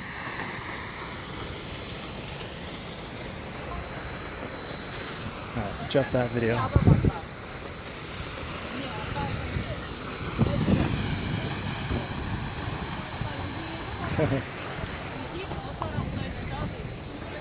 Alright, I noticed a lot of people running on this trail. So I'm gonna just run. When in Rome, do as the Romans do. That's why my pants don't fall down. Because I'm not wearing underwears. Also, there's a hawker center 12 minutes away.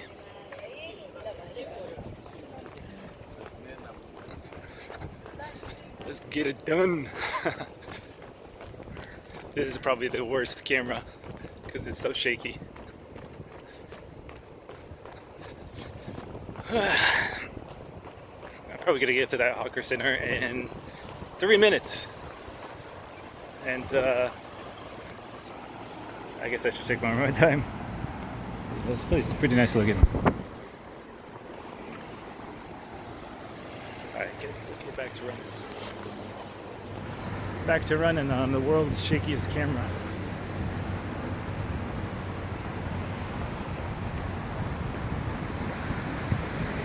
You know, not enough people run.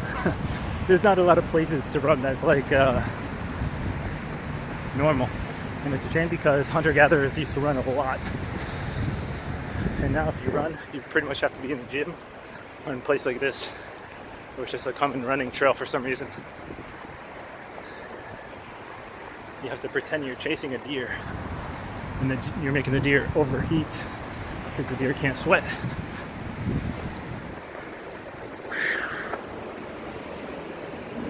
Slow down.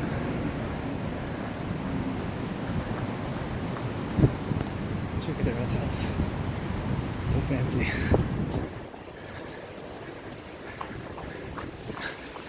I'm also gonna go to the Marina Bay.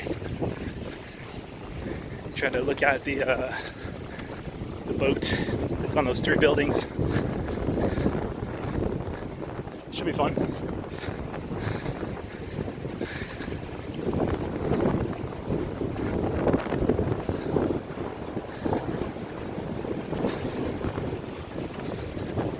Alright, let me put the phone away. There's a lot of cool stuff here though. Probably gonna take a lot of footage here, especially since the sun's out. It's no longer dark. One thing about running I've noticed is, and this is always had this recurring thought about running, was when I start sprinting or jogging a lot, my clothes start to itch me like crazy. And this sucks. I can feel it like rashing or rubbing too hard against my skin. Both the shirt, my abs area, and the pants, my buttocks area. But when I cool off, it goes away. But then I can run again. But then it will eventually happen again. I'm not tired whatsoever. It's just I don't like the sensation of like my skin getting all irritated. If I was butt naked, I would definitely be running the whole time. It's crazy to run like this too, because you can see how old some people are. You can really see a person like out in the naked when you see how they run and stuff. And just thinking about hunter-gatherers, what hunter-gatherers see. Man, we've dumbed down. People are getting real fat and lazy. Even the healthy, skinny people who I would consider healthy in real life, when you actually look at them from the hunter-gatherer perspective, you're like, damn, they're on their ticket to death. I mean, some of them are just old and whatever, but you can tell it's like an accelerated death. So that's not good. We definitely need to be out and running more like our ancestors were doing. We built all this capitalistic environment. And sometimes, and we think we know a lot, and we do, but we need to definitely get back to some basics when it comes to what we've discarded with history. Now I'm at La Pasat, which I think is one of the better hawker centers in Singapore. Yeah, I could definitely see that because it doesn't look like a ghetto one that I've seen in places that are near my Airbnb. That's cool. A couple of things are open. Not everything though. Sound funny, but I'm just not into this food right now. Everything's like some salty thing. Even those vegetables are just like dipped in salt. That's something I'm realizing. Like even noodles are not really healthy for you. And that's one thing about traveling. It's like everybody just loves their crappy food. That's one thing that I think is like weird about our time in humanity right now in 2024. We're addicted to all these like shitty foods. Like look at that stuff that people. This is an artwork. It's a travesty in my opinion. Look at this meat. Probably everybody has meat. Everybody has salty crap dipped in the oily bullshit with butter. Yeah. Even the cat. The cat's unsatisfied with his meat. And the thing is, in real life, people are never smiling when they're eating. I bet you people would smile more often if they were just eating fruits and vegetables. Those people in the corner, they're doing alright, but not this guy. This guy has some like soupy crap with fish and too much. He don't look too healthy. That's one egg. That's the most biggest egg I've ever seen in my life. That's humans for you. We're just eating these salty foods instead of like fresh fruits and vegetables that have like no fat, no salt, just pure healthy. Dang. I need to buy my own house just so I can have access to like a consistent supermarket and create my own food because I have my own kitchen. That's the only way you get healthy in today's world. That or go visit the hunter-gatherer tribes, but that's not healthy either because they're eating dirt and stuff. Not sanitized. Oh well. This is the meal I ended up just going with. $9 Singapore, which is like $6 US. For the same price, I could have got one of those sloppy foods over there with a lot of salt. Maybe there's like a Vietnamese banh mi that's minorly healthy, but that's closed. So I'll do 3 unsalted bananas, please. And people at this crosswalk. I wanted to cross myself, and then nobody's crossing. And then it's perfectly like no cars, nothing. You could run across easily in like 0.5 seconds. Nobody does that. And then now there's all these cars coming. So now it's just a huge waste of time. The question is, do they follow rules to a fault? Chinatown streets. Oh, I gotta take some photos of this. It's pretty sick. What is that? Whoa. Scary.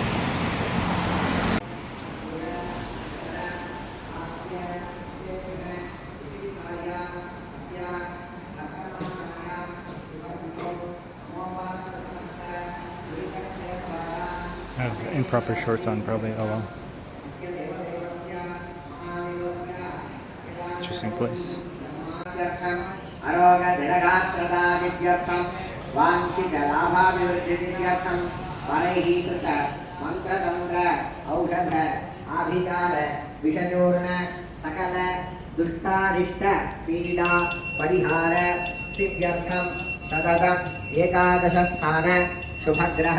वीक्षिण्यता सिद्ध्यर्थं धनकनक वस्तुवाहन Lakshmi कटाक्ष प्राप्त्यर्थं समस्त संघष्ट संकट दोषानां सद्यः निवृत्त्यर्थं सिद्धि महागणपति अनुग्रहेण सुंदर महागणपति प्रसादाश्च सर्वाभीष्टता सिद्ध्यर्थं समस्त कार्येषु विजय प्राप्त्यर्थं श्री सुंदर महागणपति प्रातः काले विशेष यागपूजा मूलमन्त्र मालामन्त्र समस्त वेदमन्त्रजप होम आराधन पूजा आचार्यमुखेन करिष्ये तदङ्गं गृहप्रीति दानं Okay.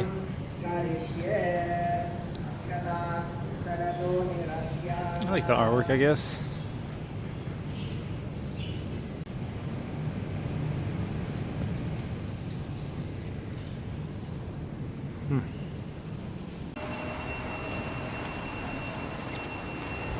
All right. Pretty cool looking artwork. I got a photo of this. This place is cool.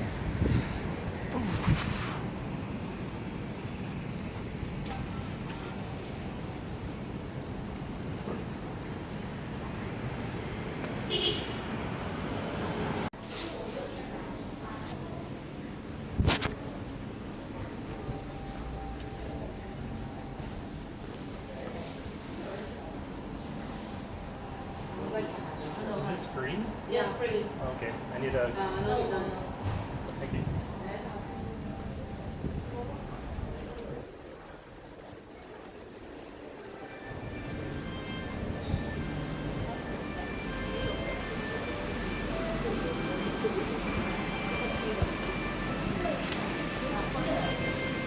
Oh, I was recording the whole time. Whoops.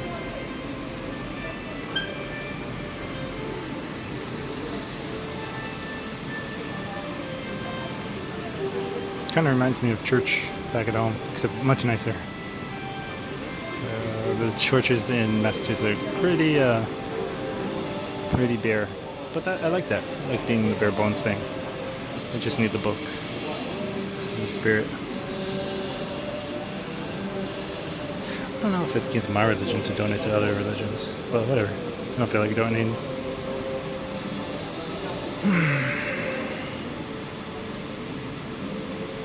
There's a meditation course for $3. I could do that right now in my head for 5 seconds to save myself time and money.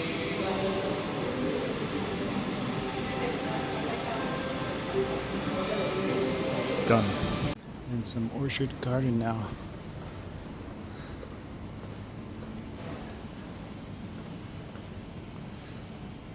This is cool. It reminds me of like playing a video game and I'm just constantly seeing new thing after new thing.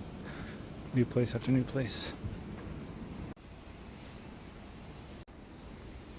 So, vandalism. I guess these things are very valuable. They look like maybe they're made out of something special. Very cool.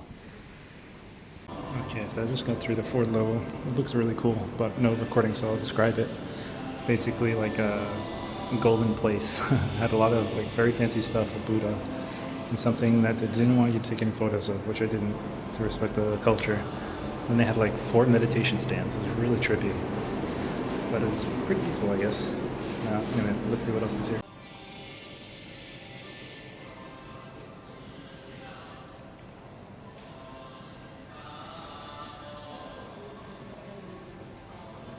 This is the meal I ended up just going with. $9 Singapore, which is like $6 US. For the same price, I could have got one of those sloppy foods over there with a lot of salt. Maybe there's like a Vietnamese banh mi that's minorly healthy, but that's closed. So I'll do 3 unsalted bananas, please. And people at this crosswalk. I wanted to cross myself, and then nobody's crossing. And then it's perfectly like no cars, nothing. You could run across easily in like 0.5 seconds. Nobody does that. And then now there's all these cars coming, so now it's just a huge waste of time. The question is, do they follow rules to a fault? Chinatown streets. Oh, I gotta take some photos of this. It's pretty sick. What is that? Whoa. Scary.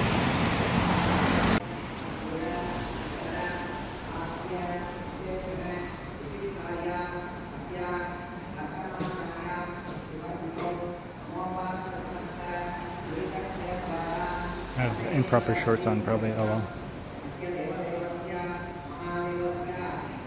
Interesting place.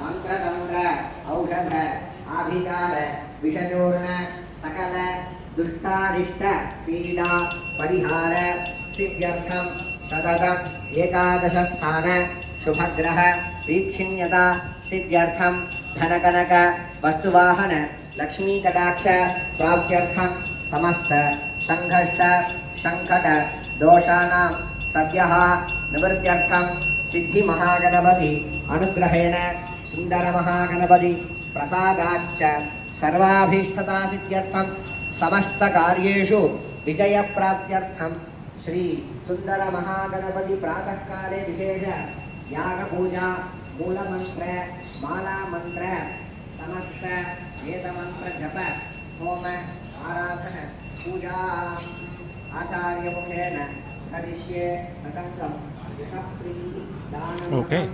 करिष्ये क्षतान्तरतो निरस्य I like the artwork, I guess.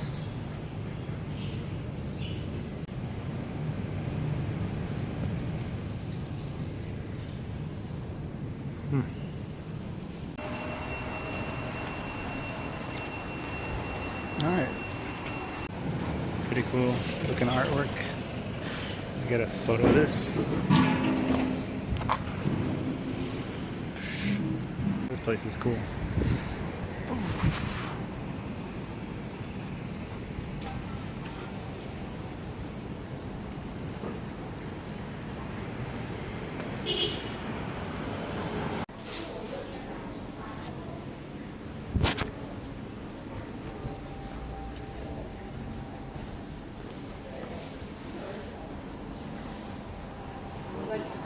Is this free?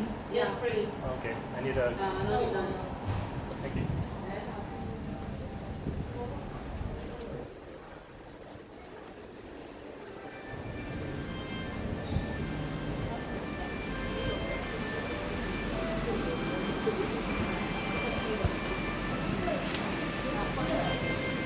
Oh, I was recording the whole time.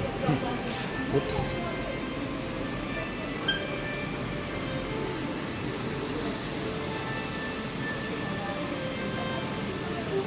Kind of reminds me of church back at home, except much nicer. The churches in Massachusetts are pretty bare, but I like that. I like being the bare bones thing. I just need the book and the spirit. I don't know if it's against my religion to donate to other religions, but whatever. I don't feel like donating.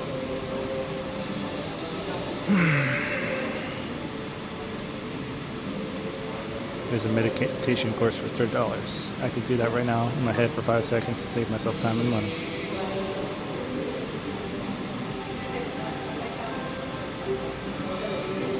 Done. In some orchard garden now.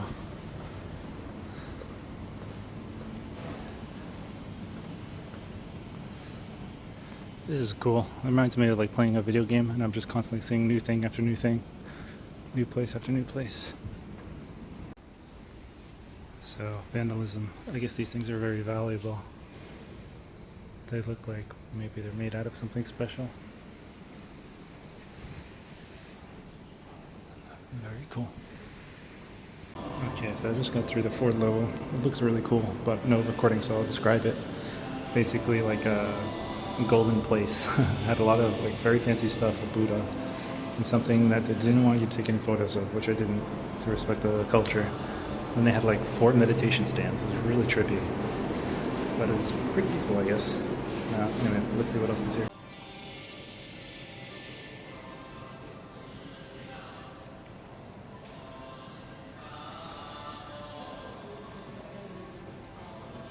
I just had to delete a video because I ran into a no photography sign. There's some fancy stuff back there. I don't know what it was, but hopefully no more do not get photography signs pop up. Yeah, there's some like Lupin the Third type of stuff here, so I'm pretty sure that's the reason they don't want people recording the stuff. And I saw like a 3D map touchscreen thing that showed all the sacred relics of Buddhism. So there's probably some really expensive stuff here. That's my guess. And it's funny because I just stumbled on this place. I have no idea what any of this stuff means or costs. But interesting. And this is the second level.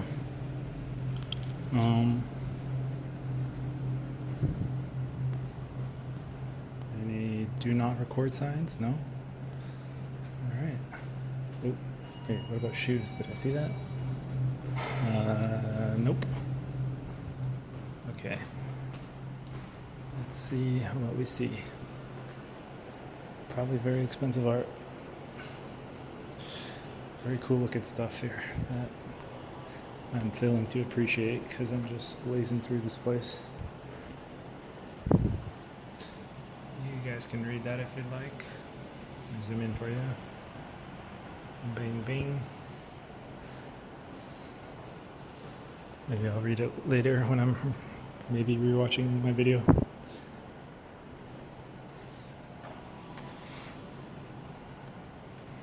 It's cool. Some people have action figures in their house.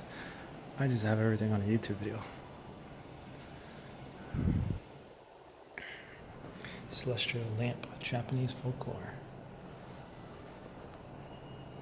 It's interesting that Japan likes Buddhism instead of their own Shintoism. But I guess Buddhism just promotes being chill.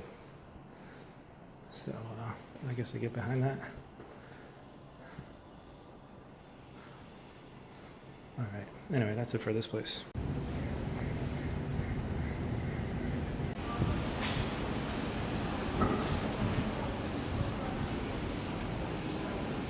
Alright, let's leave. Fuck, it's about to rain. What do I do? What do I do? What do I do? How do I escape this? I just had to delete a video because I ran into a no photography sign. There's some fancy stuff back there. I don't know what it was. But hopefully no more do not get photography signs pop up. Yeah, there's some like Loop on the Third type of stuff here. So I'm pretty sure that's the reason they don't want people recording the stuff. And I saw like a 3D map touchscreen thing that showed all the secret relics of Buddhism. So there's probably some really expensive stuff here. That's my guess. And it's funny because I just stumbled on this place. I have no idea what any of this stuff means or costs. But interesting. And this is the second level.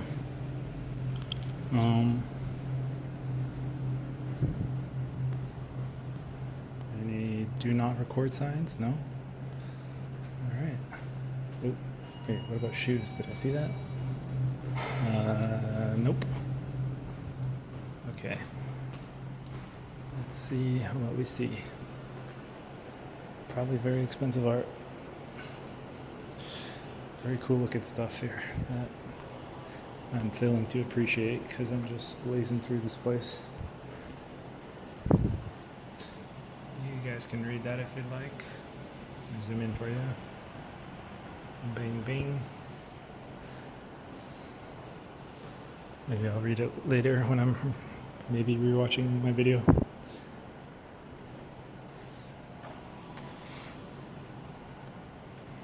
It's cool. Some people have action figures in their house. I just have everything on a YouTube video. Celestial lamp, Japanese folklore. It's interesting that Japan likes Buddhism instead of their own Shintoism. But I guess Buddhism just promotes being chill. So I guess I get behind that. Alright, anyway, that's it for this place.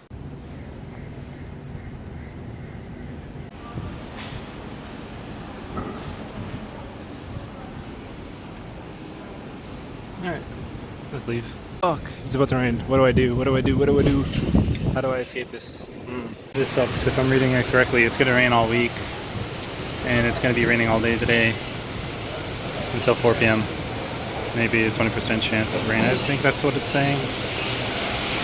The amount of rain? I don't know. That sucks. What do I do? Alright. Because I heard it rained from the guy on the YouTube video, and I'm like, he doesn't like biking, but I see so many bikes. That's stupid. Now I see how heavy the rain is. And yeah, this rain is no bueno. Probably not good for biking. That's why the bikes are all rusty that I saw. And now I'm just thinking about the subway back home. It kind of sucks. I want to keep exploring though. Maybe I should just buy an umbrella, but I kind of don't want to because I'm not going to want to carry that thing around. 59th birthday of Singapore. Is that since World War II? It must be, huh?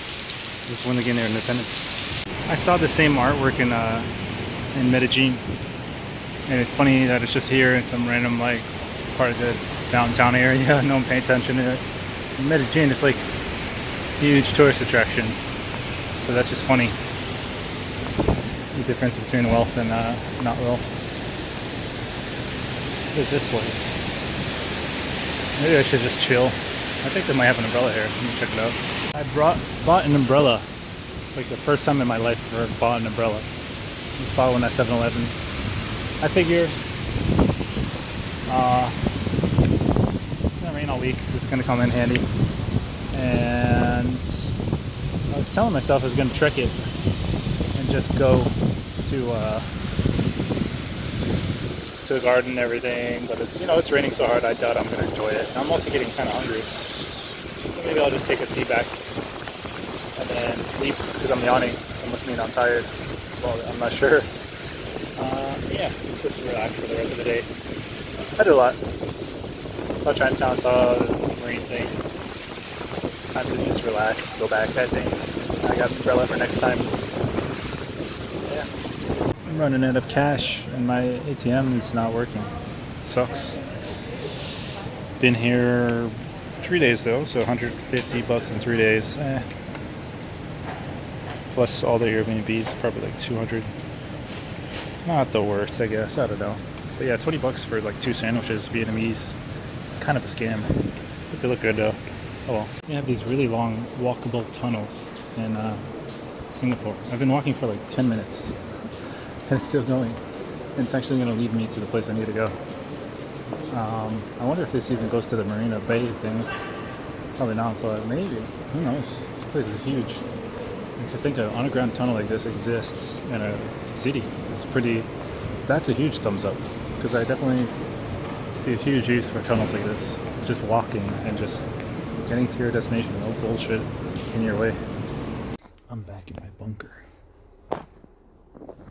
What $30 a night gets you in Singapore. Next day, early in the morning, got through another work night. Managed to get a few hours sleep. Or I slept like 12 hours in that from the afternoon to like, sorry, I slept 9 hours from the afternoon to 9 p.m. Then I started working. And then I worked a bit, probably slept on and off for 2 more hours. 2, maybe 3. So I have a lot of sleep in me. Hopefully that means I can stay awake. And then, yeah, I have one more work night, and then I can just have like a normal functioning, be awake in the day. I don't know if this was a good idea, but I think so, because I'll get to see Universal Studio and probably do some other cool stuff. There's a zoo and things like that. Hopefully I'll get to see all that stuff. And yeah. Just be out in the day.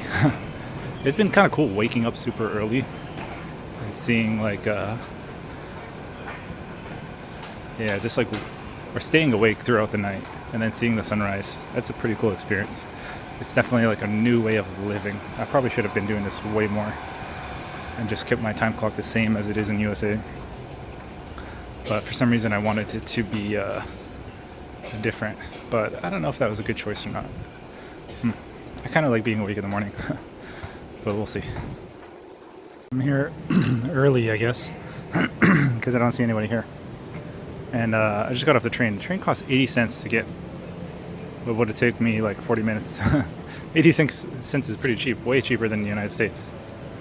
And in the United States, it's like you pay like $2 just to enter. But here, you pay depending on how far you go, just like Japan.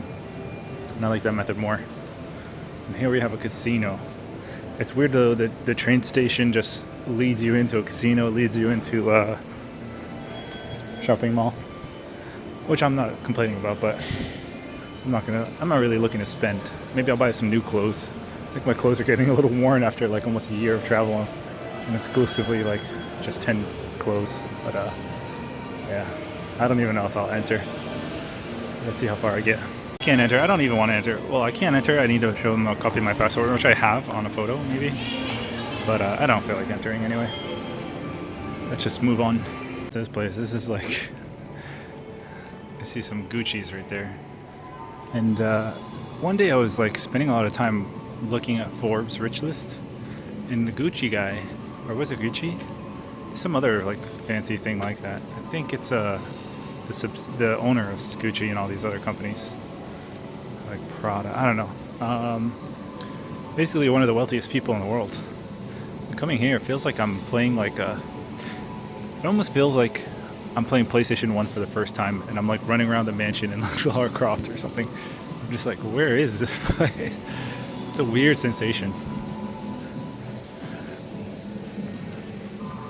It's like somewhere, or like I'm playing Hitman, and I'm just like running around this like extravagant area.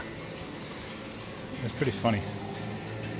Anyway, now this is some fresh air.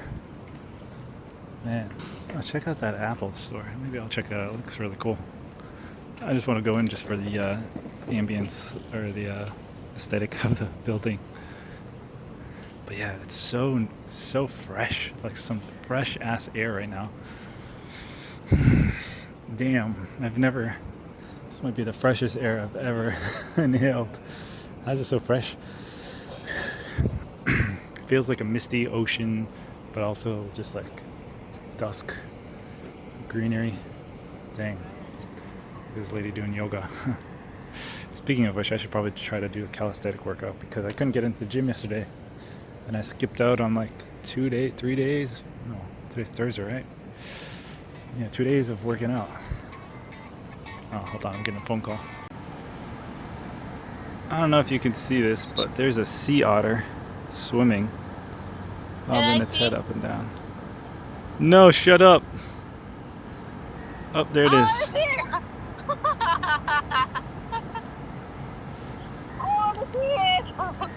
It looked cool because it was up there, and I saw it up there. And now it's just swimming. Is it gonna find any fish here? Sheeks. That's cool. All right. Anyway, besides sea otter, we got this sea lion that I was at yesterday. For some reason, I thought there was 2 of them, but there's only 1. Interesting. And then we got a Louis Vuitton thing. Obviously, they paid a lot of money for that. It looks pretty nice. It looks better than the Apple one. The Apple one looks pretty lame now that I compare them. And I thought that one was cool until I saw the Louis Vuitton one. Sheesh. You got a good style. Shit. I don't even know how to describe that. And then we got those 3 buildings. Apparently, it's inside of this mall, I guess. That's what it seems to me. I don't know if this is a tourist attraction, if I'll actually be able to get out there, but I'll try. And then besides that, I'm probably just going to buy some stuff, walk around, schmooze around, see what happens.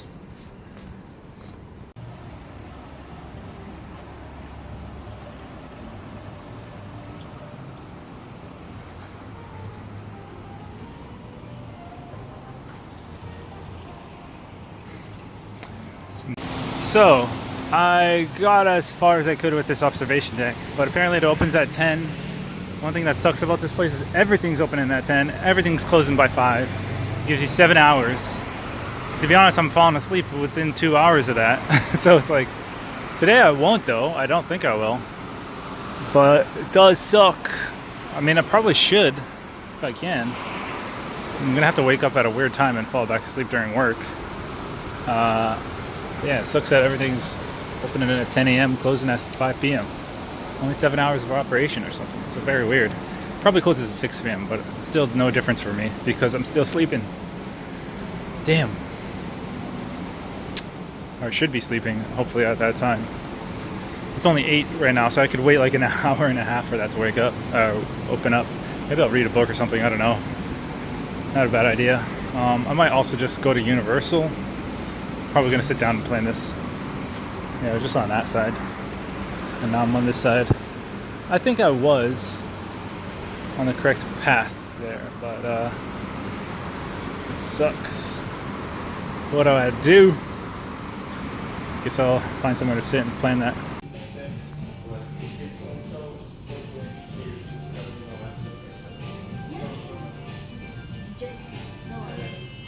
Only for hotel guests to browse up here, but whatever. I don't care. It's just an infinity pool. Let me see how it can look. All right. Anyway, let's get out of here. I just asked the lady how much a hotel cost. 1K per night. Damn, that's pretty funny. 1K per night. I felt almost awkward talking to or standing next to the dude who was in this elevator with me. Because I know he knows that I'm just like some leecher looking at this place. I didn't even know this was inaccessible, so whatever. Doesn't bother me. I didn't do nothing wrong really. But I didn't enter behind him with his key card. So, but I mean, anyone could have done that, even if they're part of the residence. But yeah, just funny. All right, let's get out of here. Head into Gardens by the Bay. They have like a direct route. And this was the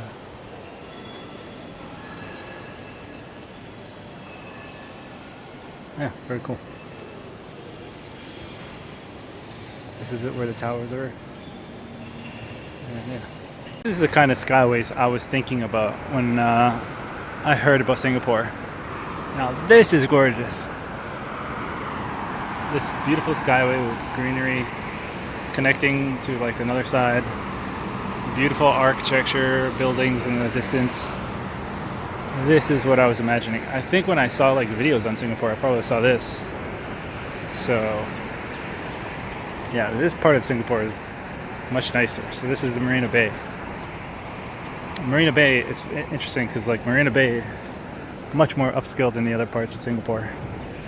Even the giant building area, pretty lame compared to Marina Bay. At least in terms of architecture and the greenery and buildings, in my opinion. But then again, I'm not like an expert, so I'd need a drone to fly around or something to really discover this place. But I've done a lot of walking, so this place is pretty small, and you can probably cover, like if you walk for 2 hours, you probably cover a lot of Singapore. But yeah, very beautiful, very scenic. Now let's go see this Gardens by the Bay.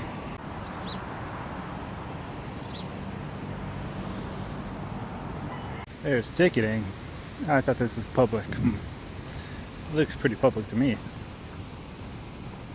But I guess it's ticketing. Probably not even open yet. Probably opens at 10 a.m. Yeah. This is the Chinese Garden. There's a lot to see.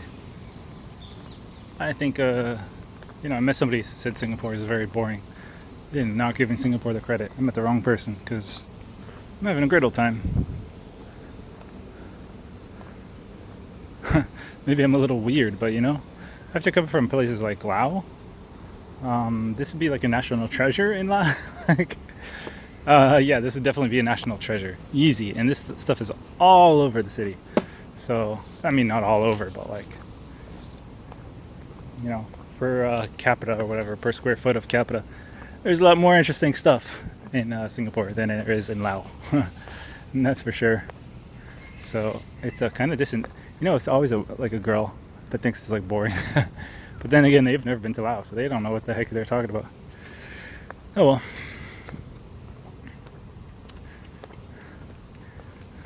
Yeah, being in the boring parts makes these parts feel much more interesting. Like seeing the airport, like the gem or whatever, way more interesting than something I would see in Laos.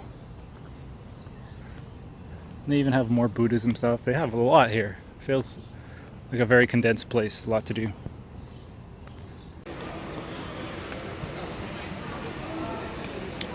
$32 to enter this place? No thanks. I can kind of see it from outside. Yeah, I don't think I'm gonna go in here. I feel like this stuff should be free. Don't they make enough? Whatever. Probably look at photos and then just meditate.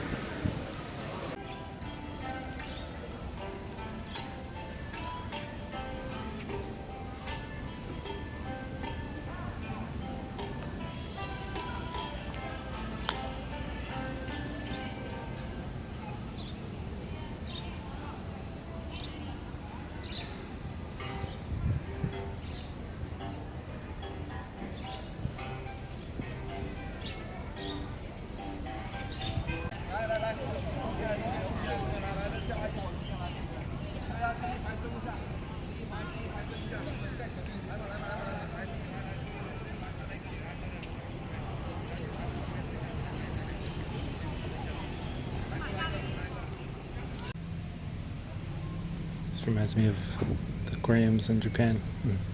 Except that big whale. Where was that? Okinawa? I forget. I don't remember, but it was a giant whale. It was very interesting.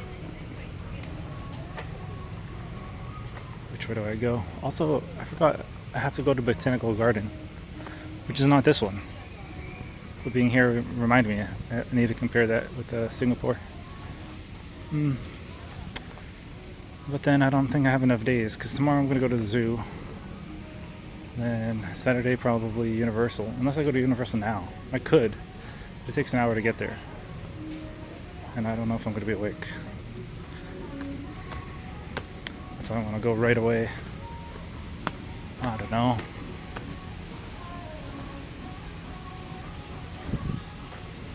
Decisions.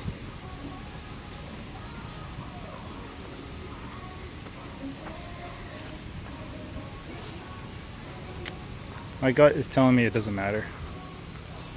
I'm gonna enjoy the day no matter what. Decided to take the train and teleport to the Botanical Gardens, which is probably much nicer than the other one I was at, and it's free. So I think it's the right call. Plus, I might as well just turn today into a flower day, a plant vegetation day, and maybe the other days will be theme park day, zoo day, etc. until I'm gone. And then the fourth day will be fairy day. And I'll be in Indonesia. And I think when I'm in Indonesia, I'm going to take it much more easy on myself. Play games again, sleep, whatever the heck I feel like I need to. Be more reclusive. Maybe spend a bit more time, I don't know. Maybe spend 2 weeks, I'm not quite sure. And yeah, just go explore Indonesia. I'm actually looking forward to Indonesia, man. I don't really know why. I just want a cheap place again. I want to be able to easily access a gym, not even think about it because it's so cheap. I appreciate, these types of places, but I kind of like taking advantage of those cheaper cost of living areas. Indonesia is probably the most cheap cost of living area in Southeast Asia, yeah. So looking forward to that. 16 Singapore dollars for this, and then $10 for an acai ball. $26 total meal. But that's like 1/3 because $26 Singapore is, the dollar is stronger by like 33% or like by 66%. I don't know math. It'd be like $20, I think, in dollars. Oh well. Acai bowl, pretty small, but I need food. It's a very peaceful day. I'm just walking around meditating. A little tired, a little dehydrated probably. So maybe I can take a nap somewhere, I don't know. But I'm just enjoying the nature.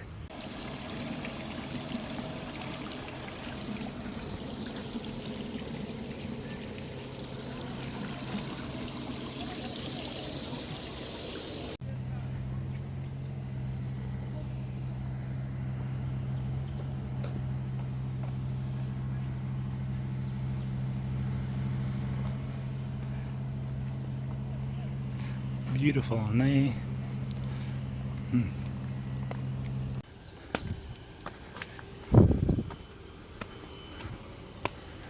Is it gonna rain? Kind of want it to wake me up a bit. I'm getting pretty tired. Yeah. Which way do I go?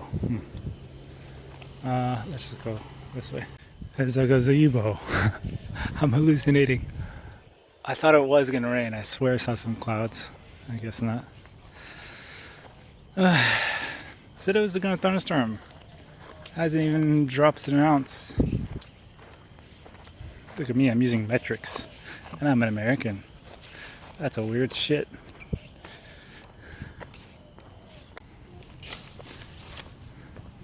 It's Ginger Garden.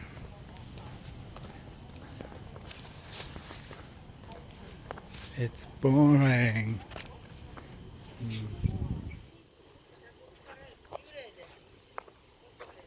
A lot of Japanese here. I'm kind of getting desensitized to them.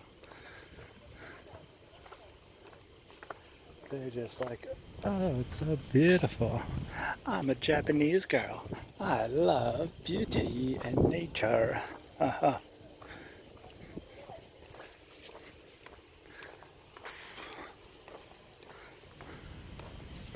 just gonna say this. It's a bit better than what I remember in Singapore. This is a bit bigger, it seems like, and more variety. And I like the way things connect more.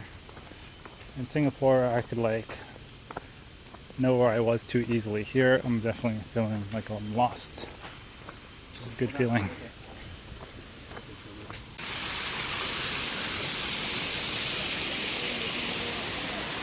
It's Super Mario Odyssey. Yahoo! I don't know which way to go now. Follow these people, I guess. I think I'm in the heart of it, or I went in a circle. I don't know. $5,000 for feeding a monkey. Damn. I was doing that in Malaysia. Whoops. This is like an orchard thing, but it costs kind of BS. It cost me $15, but it cost a local $1. So that's interesting. But I ain't even about to pay $15. But whatever. They got some orchids right here. Probably not even that different from what's inside there. You see even more right there. I'm just gonna take a subway. Speaking of subway, look how nice and green this place is. It's so much better than Boston, damn.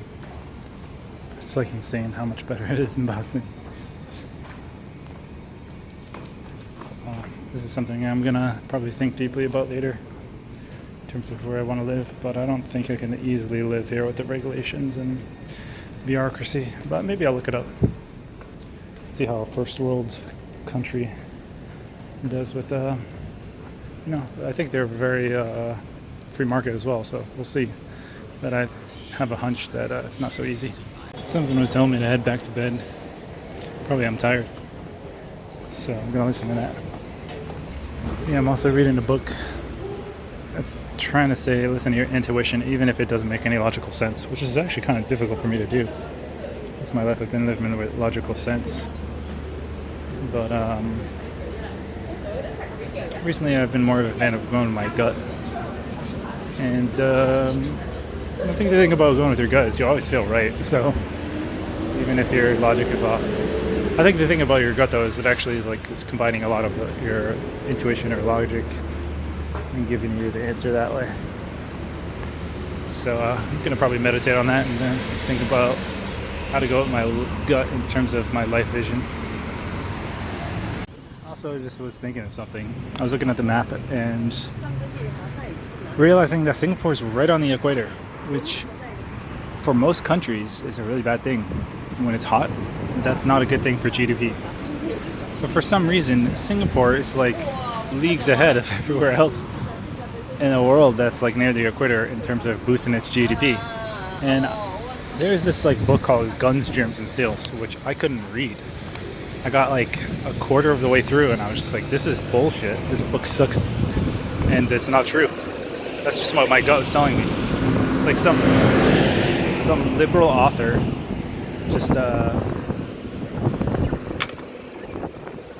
just talking about how he knows why African countries are poor, etc. And it's not because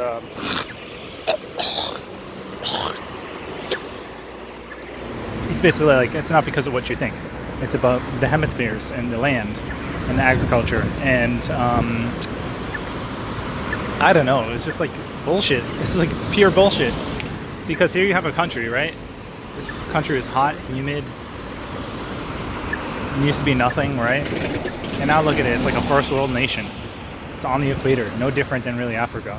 But what's different is the governments. That simple. The governments didn't exist here. So the government that was established by England, one of the better governments of the world, historically speaking. Especially if we're talking about 200 plus years ago. And or roughly 200 years. Yeah, 200 plus years ago. And yeah, England set up law here basically and transformed this place into what it is. And that's all you need. Just give a place. You know, there's mostly Chinese immigrants here, right? And also Indians. But if they could just move and move to a better place that's not going to suck as much as their previous government, the powerful regime, then they're going to prosper. And that's pretty much the same with all these African countries. They have like dictators up left, right, and center, not letting free market capitalism work. And that's the moral of the story. It's just that simple. So many countries have their head buried in the sand. I'm using good words there. But it's kind of like realization I'm having with getting fat myself. Here's how I got a little bit fat myself. I just started eating more. And then I got a little bit fat. And so many people talk about how they're big boned, blah, blah, blah, blah, blah. And it's like, no, the answer's so simple and it's right in front of your face. You just go with your gut. Why is this place prosperous? Go with your gut on that. Pretty obvious. So, oh, there it is.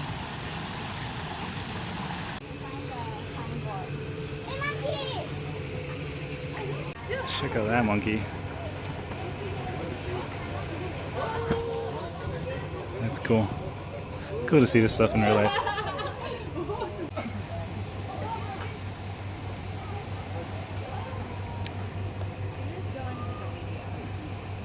BBC Earth or something.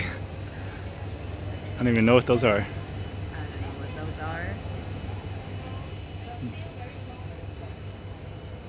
Still don't understand a lot of it. Well, the bigger ones are there. Oh wow.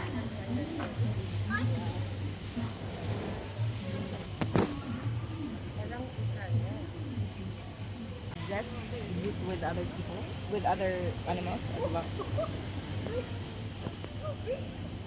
That's a good idea. And they have this, I don't know what, seal that's just outside. There's no enclosure. Okay. Okay. Yeah, how it's gonna walk. Let's see if it makes it walk.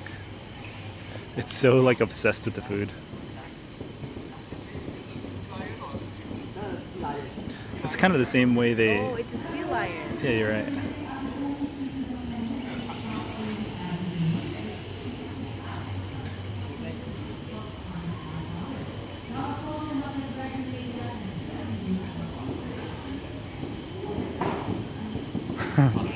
It's like, okay, I'm cute, now give me food.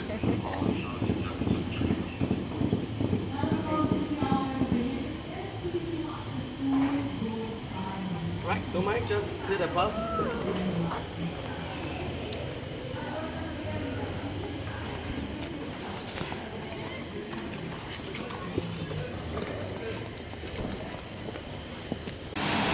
Look at their butts. It's so weird.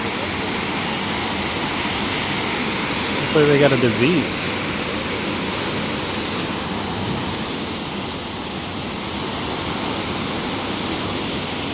There's so many. They're doing really well with the enclosures. That's what most women are trying to achieve. It's fun.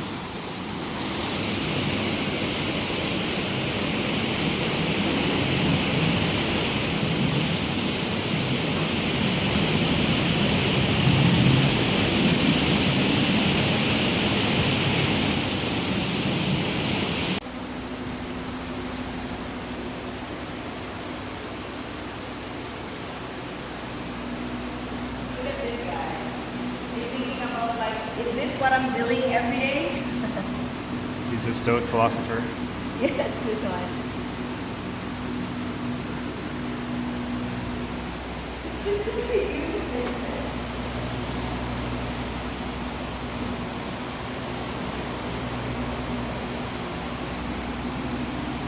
It's weird, they are very similar to us. Except for their butts. I'm not envious of their butts. That's They're some weird Brazilian stuff. butlers. They're the inspiration.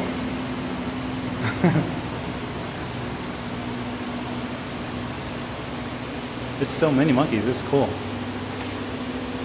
Check out the mountain goats.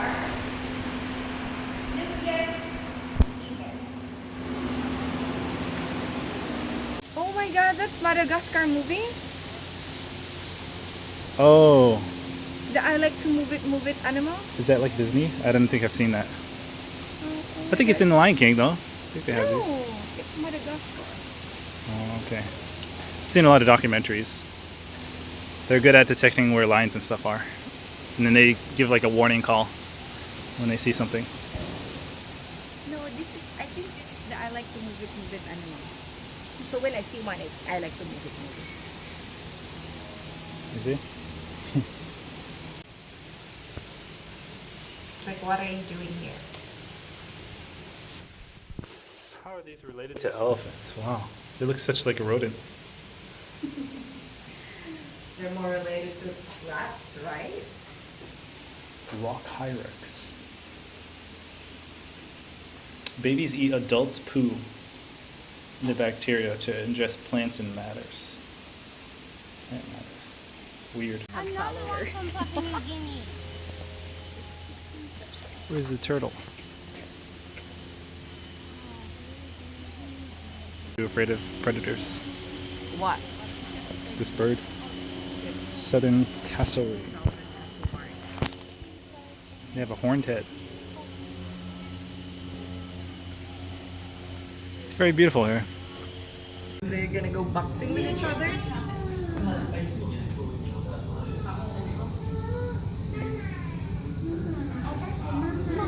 These ones don't look too scary. They're not the one with the big guns. Yeah, there's one that Yeah, I that saw one that it. looks like steroids.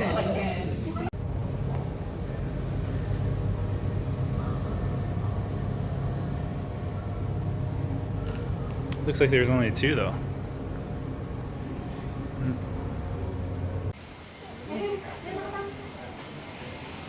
It's crazy that these enclosures just have no glass, nothing.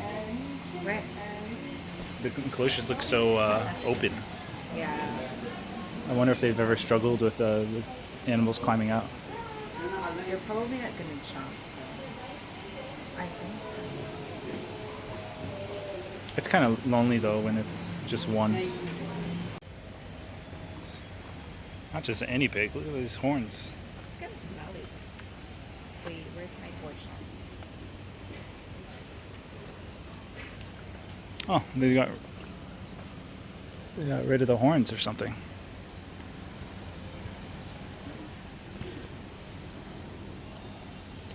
There's all these people here, and then there's just some monkeys chilling out right above.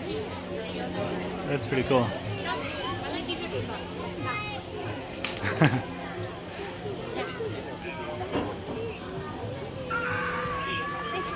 Really nice. A lot of greenery, very peaceful. Animals. Nice place.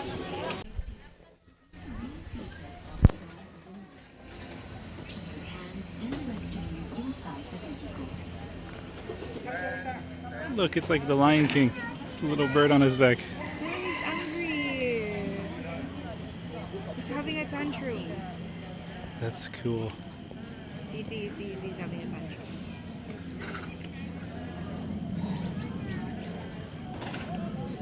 Oh, he doesn't want to share the food. Very. For a little while I was watching lions kill stuff Yeah. and like eat stuff. I was watching them kill these things so often. Zebra. That's cool. They're just flightless vultures. How do they find stuff? I think they're eating if the animal is dead, they're gonna eat it. Red river hogs. See all three of them fighting? Oh no, not fighting anymore. Behind the tree now. Look, it's a giraffe with two heads. Oh, it's gone now. Its actual name is Simba.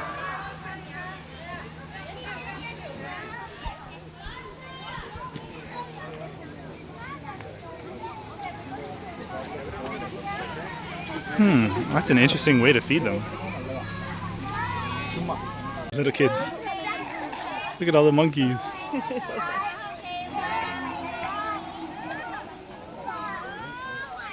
I've never seen the fossa. It's okay.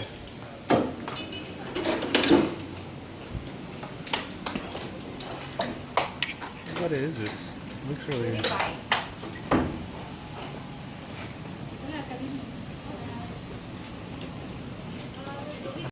cute, but I think the python's pretty. You can see the animal.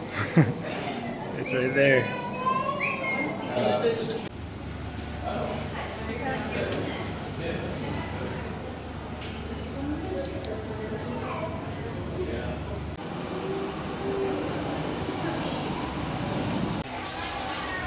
Kind of looks curious or interested in us.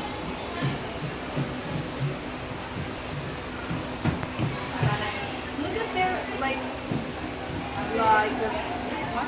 It's kind of looking directly at us for some Yeah, reason. it's very clean. Like it's just they just had it groomed. You know? I think it thinks we have food.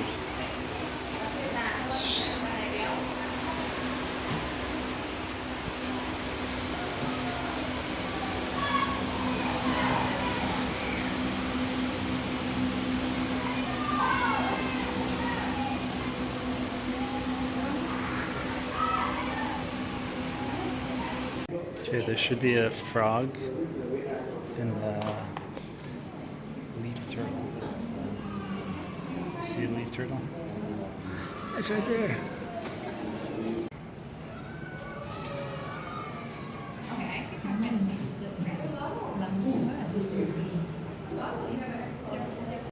Where's this one? It's right there. Amazon Milk Rock. Where is it?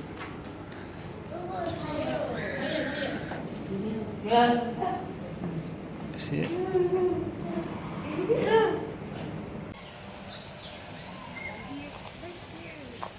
They're eating something. Yeah, there's a bunch over there. What are they eating?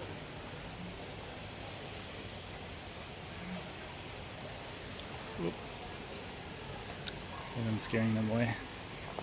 There's so many butterflies. This is so cool. How many days is the lifespan?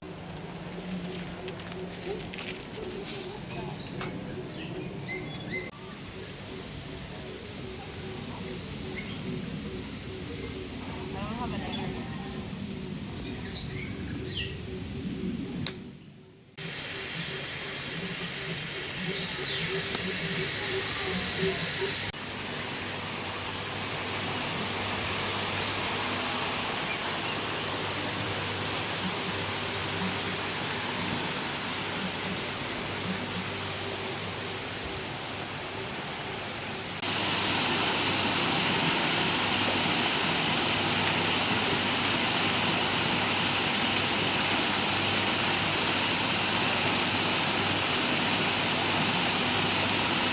The red eyes. Let's see what happens when we approach. You approach first. Let me know what happens. I think nothing.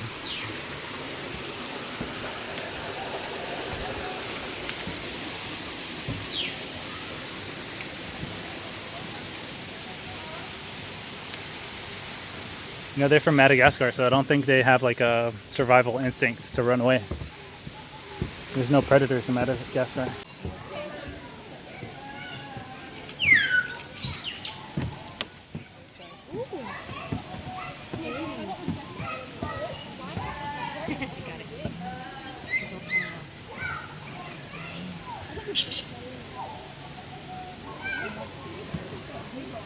That lady wasn't tall enough.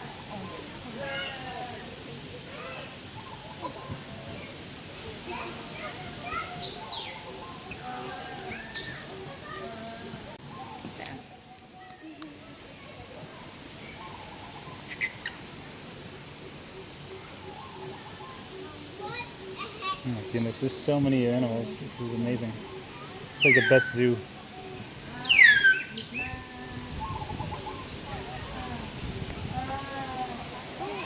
building something.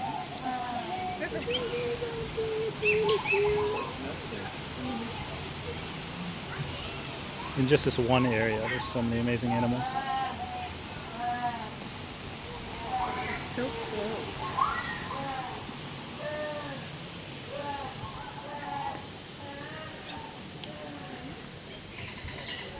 Sloth is doing absolutely nothing. Oh my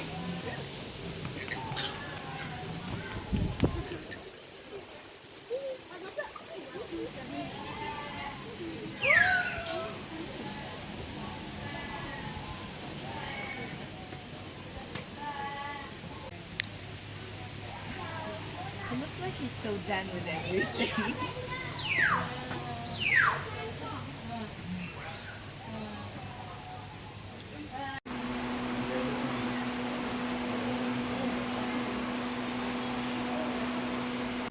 Easy, I'm surrounded by poison.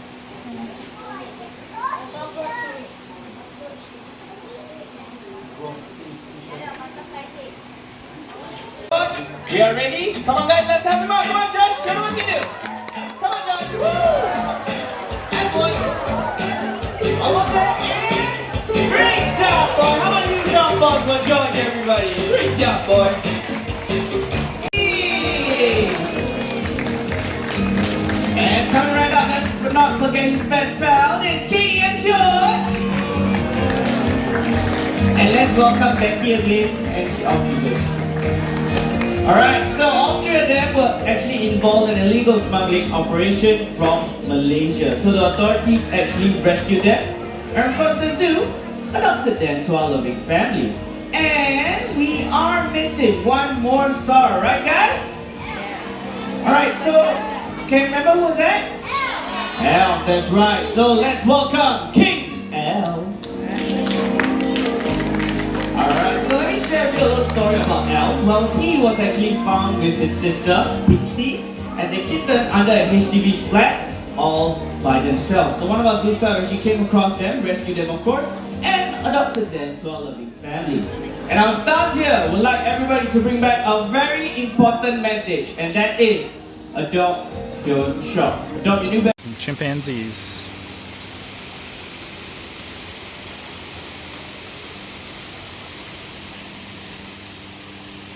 Looks like my brother.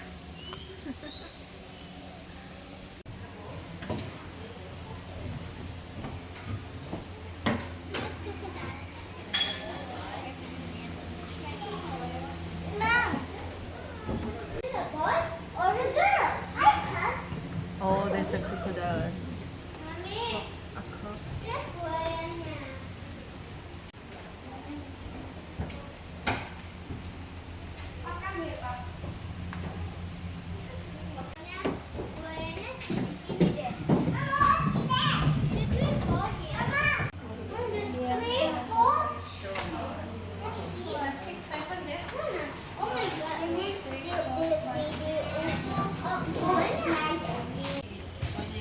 It's huge.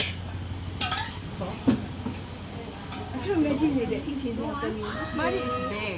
I think but his head is small. Oh, if we go this way, we are going to the baboons. Oh no, not the baboons. The monkeys. Hello. Tell me about the bear.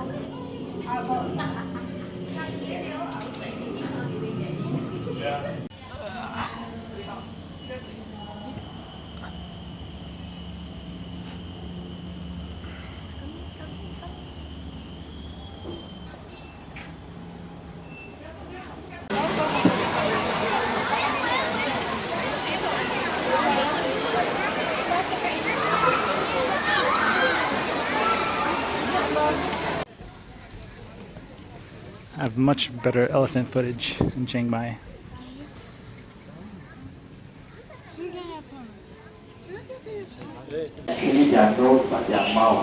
So they have a very long and thick mouth in order to feed. Been there, I've been there, I've been there. Haven't been to China yet. I've been there and I have not been there. Maybe I will.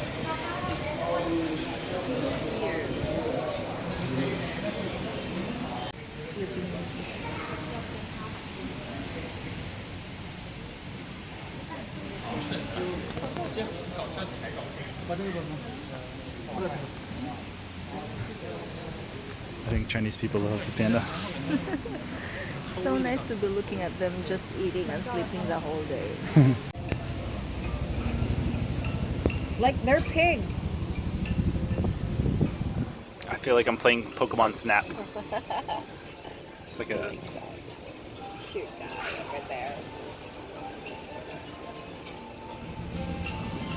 And then there's somewhere that's like a music. For a movie.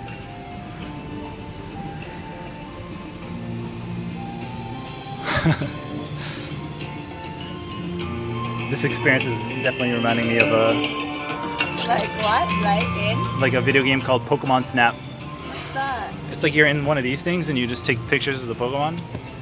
I used to play when I was like 13. I didn't know that. Greetings, explorers, and welcome to Amazon River West. The Amazon River Basin is an amazing place full of life. As we take this boat, it's almost impossible to miss. The giant anteater is long and narrow tunnel. Giant anteater. Slurp up ants and termites from ant mounds. It uses its 10-centimeter long claws to pry these ant mounds open and to defend itself from predators.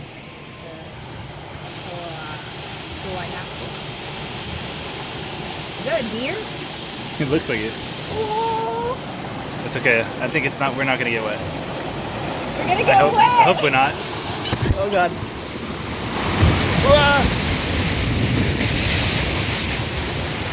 Okay, that wasn't so bad. Brown animals. These are our Brazilian It's like tapirs. there's a Tapirs beer. are the largest land mammals in the Amazon, growing up to 300 kilograms. When pursued by predators, they plunge into the river. Its multi-purpose snout doubles up as a skeleton top tambourines. Where? These small monkeys communicate with Oh, one monkeys? another. I can't see anything. What is it? I don't see it.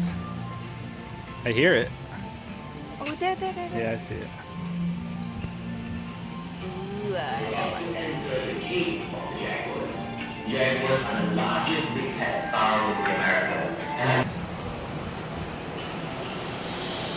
It's dead. Maybe.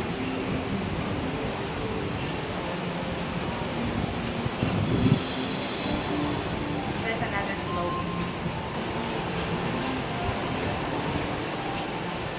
This can weigh between 35 and 66 kilograms and are the world's largest rodents.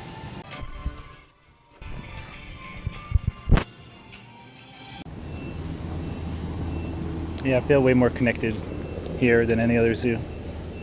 'Cause there's less enclosure.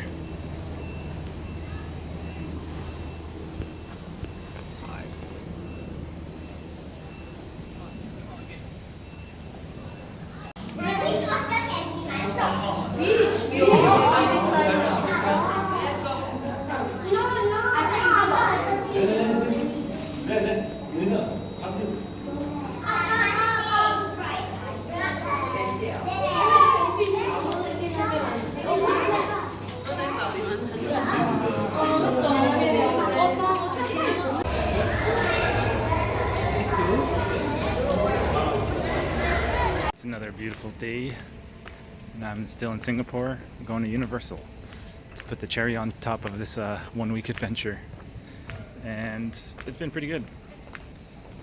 I'm not gonna lie, Singapore might be one of the best places I've been so far. So we'll see how I feel about it once I leave. But I really like, tunnels like this, and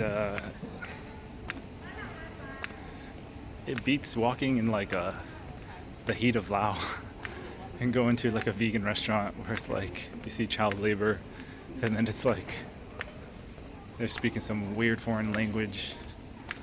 Here things are way more accessible, so let's see how the Universal is. And then I also feel like I need to learn up more, because I was speaking with a local yesterday at the zoo or whatever. We were talking about how come Singapore is so good as a country. It's basically, she said it was like some whoever the leader was, like prime minister or something like that. So I'm gonna read up on him, see what he has to say. But yeah, let's just experience Universal and probably compare it with Osaka. I already looked up some of the things. It doesn't look really that much different than Osaka, but I'm still excited to go. I'm going to spend some time and just enjoy myself. Last time I went with someone else. We'll see if I enjoy it by myself. I almost didn't want to go, so I'm like, man, I'm 35. This is meant for like kids and stuff. But it's a once in a lifetime experience, I guess. I'm gonna only be here maybe one time in my life. I don't know. So might as well go now. And if I go in the future, great. But I don't think $80 is gonna hurt it. too hard. And yeah, might as well go and experience what everything that Singapore has to offer. And I think it's going to be a good cherry on top because I've pretty much seen everything. I've seen the zoo, I've seen Chinatown. I haven't seen India Town. Maybe I'll do that tomorrow, but or on the way back or something. But I don't think it's going to be that amazing. Or Little India, and everything else I pretty much saw. I didn't go to a museum, whatever. It's kind of boring. We got to skip some of this stuff. Yeah, there's not too much to see because it's a pretty small place. But everything that is here is pretty good. So anyway, let's see. Universal. Alright, so there's Universal over there. I just have to walk over there, I guess. I forgot to take a cable car though. So that's unfortunate, but I don't know if the cable car would be worth it. And whatever, I could just walk. Plus I don't know if I actually really want to go to Universal. If it's going to be a lot of lines and stuff, you know, if it's just not panning out for whatever reason, I'm just not feeling it. I'm good to just chill. And I feel like I have a good backup plan. Just meet up with that friend and kill some time that way. So there's the cable cars over there. I don't know if you can see it a little bit too much in this shaky camera. But yeah. I don't really care about those cable cars though. That doesn't seem to impress me. I've done so many cable cars in my journeys. In Colombia there was a ton, and also more in Vietnam. And I've been on quite a few of those, so probably even Mexico. I don't know. I've been on a few. They don't even. I think most people are probably, oh my god, it's so up high. But for me, I've done so many that I'm just like, yeah, it's whatever. So yeah, let's just move on.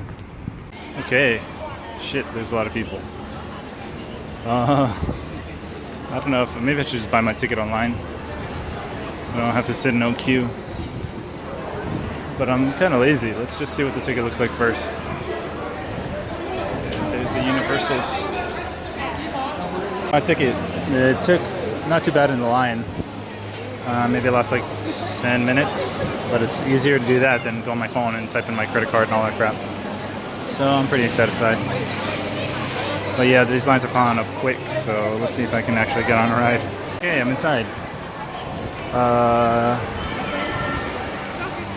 They have that Panda Bear movie I've never watched. Maybe I should watch more movies, but I'd rather read books. But it's cool to be here.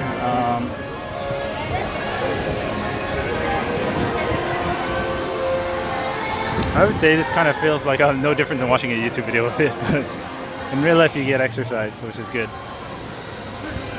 And yeah, I should be on a mission to get on the ride, because I feel like I'm gonna miss out otherwise. Minions. Never actually watched one of these movies, but damn, these things are spammed everywhere. I think the movie is so successful that Nintendo released them out to make the Mario movie, right? I think it was them. Tickle me Elmo. Oh my goodness, I'm 3 years old again. It feels kind of sad to come here alone. But on the other side on the bright side of things, it's only $80 just for myself. Otherwise it'd be a lot more money for myself and all the kids and crap. Myself, the wife, and kids. Yeah, right. Okay, that's kind of sad. I don't care about the money. I do want kids, it just, you know, saved my life. But yeah, let's just enjoy it. You can choose to be happy or just choose to be sad, and I'd be happy in a place like this. Yeah, I watched like some other content creator who was old do a review on this place. Just a YouTube video, and it's kind of sad watching it. Like in one way it's like, oh, but in another way it's like, damn, she is really breaking the fourth wall with her adulthood thing and just like not paying attention to any of that stuff. I think it might be healthy to pay attention to that stuff because it gives you more of a realistic approach on life, so you don't waste so much time. But then again, I'm the guy who's playing video games in his 30s, mid-30s, so whatever. Probably be playing them in my 70s. because there's one thing about age, no matter which age you are, it's a good age to enjoy your life. Anyway, let's continue to ride. Transformers ride, 30-minute wait time. At least the line looks kind of cool. But I'd just keep moving. The 3D glasses. So you should probably enjoy this as a YouTube. But I'll try to see if I can hold my phone. Probably shouldn't be doing this. Little kid over here is enjoying himself so much, he's like laughing hysterically. Oh boy.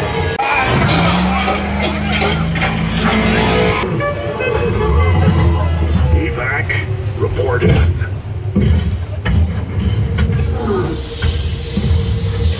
Your bravery saved the planet. Well done, freedom fighters. That's cool. It's a 0-second wait time, so I don't know what the 30 minutes is on the screen for. All of these other lines probably cannot be recorded because they're flipping me upside down, but I'll do my best to record whatever is interesting. Carrying stuff, so I'm gonna hide my belongings somewhere instead of putting it in the locker. It likely means I cannot record on YouTube. Sorry about that, guys. Well, that was an awesome ride. I'm feeling a little lightheaded and I was tired, but I almost fell asleep as soon as I sat down on the ride. And then I woke up as soon as it started moving, and it was pretty fun, like 2 minutes. Felt lightheaded a little bit. So I almost want to take a nap or something. I probably should just keep going. But yeah, that was a lot of fun. Anyway, let's keep moving. I just finished this ride. It's pretty okay. I'll give it a 6 out of 10. It was really dark, so I couldn't really get so scared. But it was cool. I had some good cinematics. I don't like going backwards. It's a weird sensation. But yeah, let's see if I can keep finding the rides. How many rides are there at this Universal? I've done 3 so far. Jurassic Park World. Oh my god, it's giving me Monster Hunter vibes. I don't want to play that game no more. Holy shit. So the food court here is not Monster Hunter. So Mr. Joe Majin. Mr. Joe Majin. We cannot play No More Monster Hunter World. Or I can, but only in small increments. Very small increments.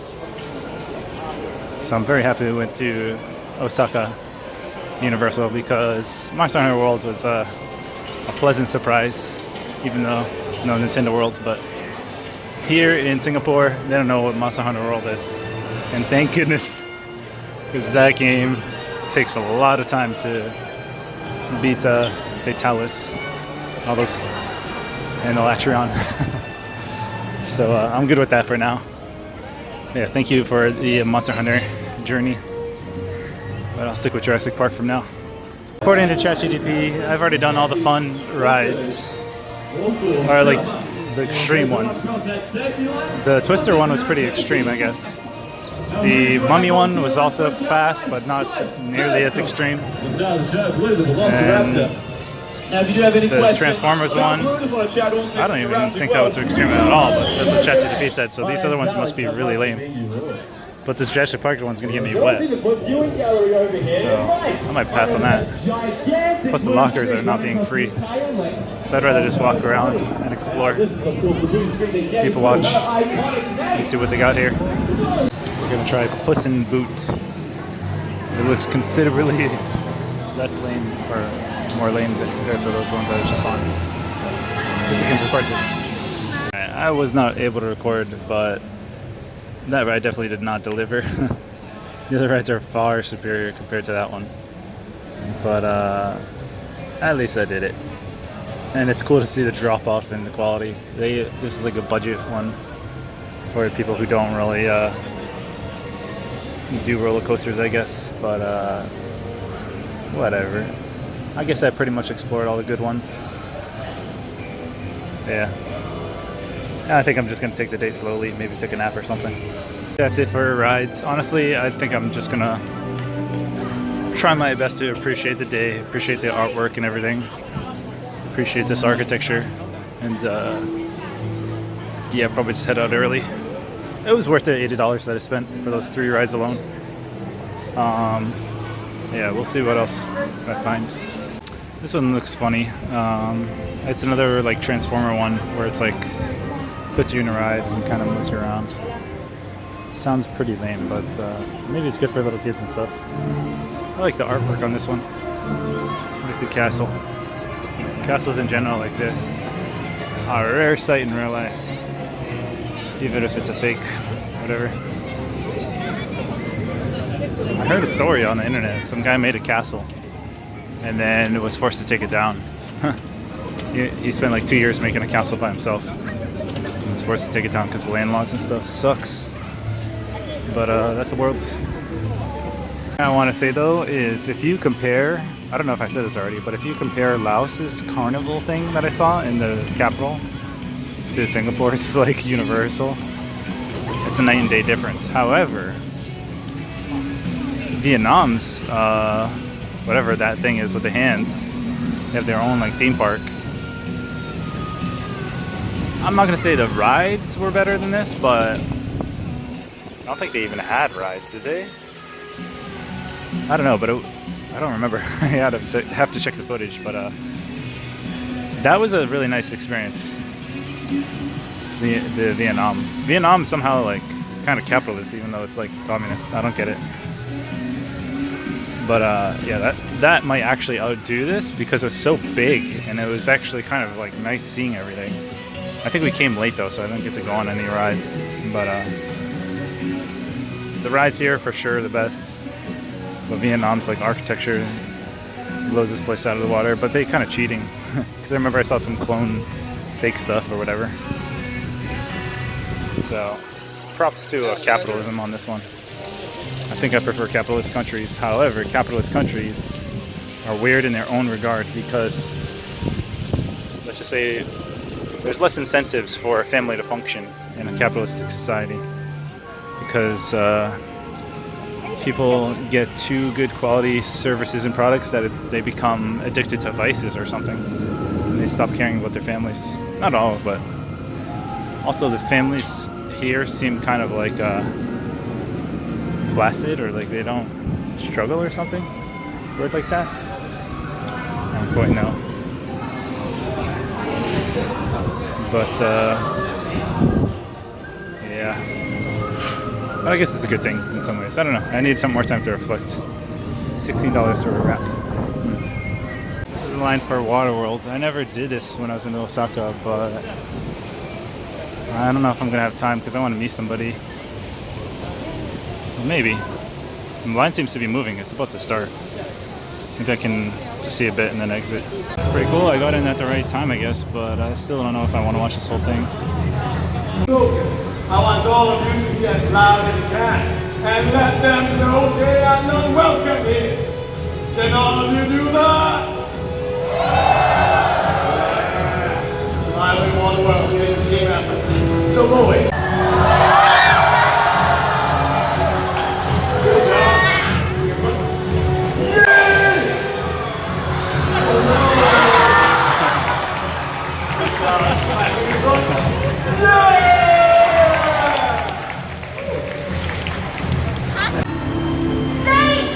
It's kind of enjoyable.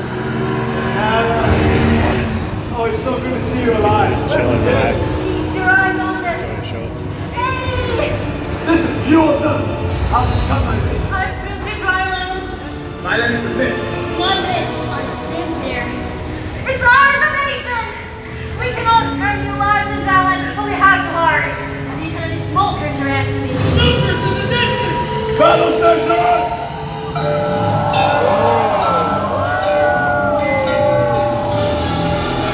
Harry, get to the top. Okay, go!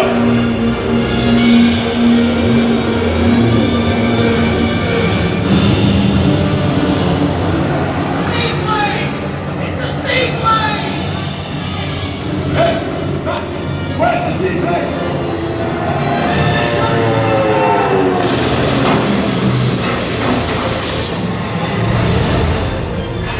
Breaking a wall! Man those wall cannons! Stop them, please!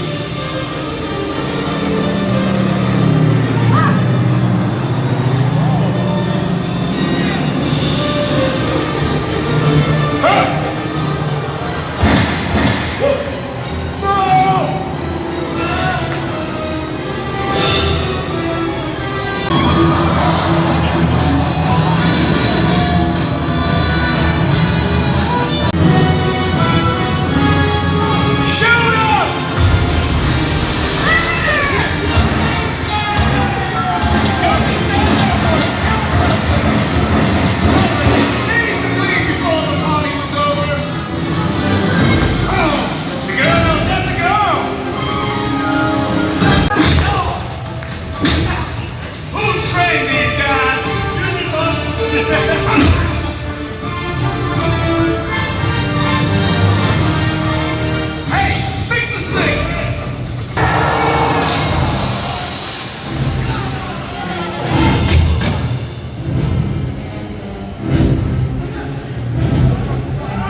I've killed your friends.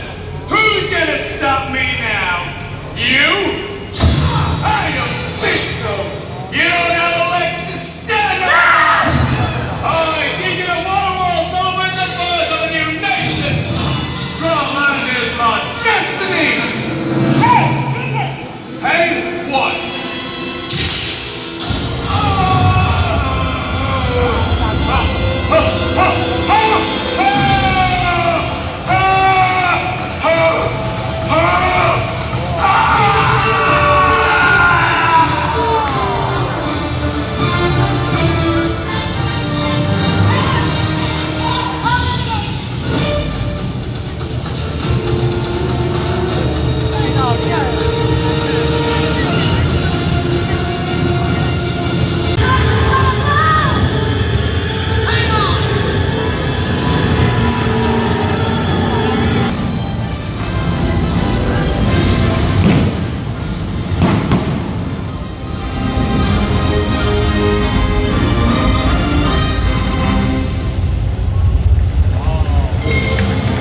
And so the demon's threat has ended. And civilization may start anew on dry land. While the mariner roams the four points of the compass. On the endless seas. Pretty fun, but I think I'm gonna call it. I like the Waterworld the most, maybe. This is the most calm. It's interesting, and yeah, the other ones are just like thrilling, which is cool too. But I wouldn't mind doing more Waterworld type of stuff. I'm surprised they don't have a second movie, but I definitely appreciate it. It's a good attraction.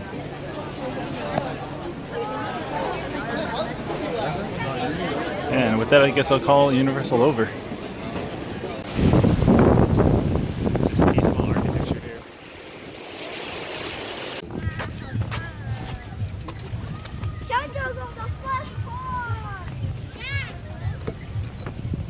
My way out of Singapore, and it was a good trip. I learned a lot. Something I was watching yesterday was the Prime Minister, who was pretty much catapulted to this place, and I feel like that's what I'm going to take away with me. He had a good fire in his words and his spirit, and he had a lot of vigor, so that's something I'm going to take, because everything probably stems from that. People don't realize how lucky they are here. And yeah, that's true for a lot. I don't know. Probably talk more about it later, but too many people here. Anyway, yeah, I'll see you guys in Batam. This is going to be my last recording. I'm going to start compiling my videos.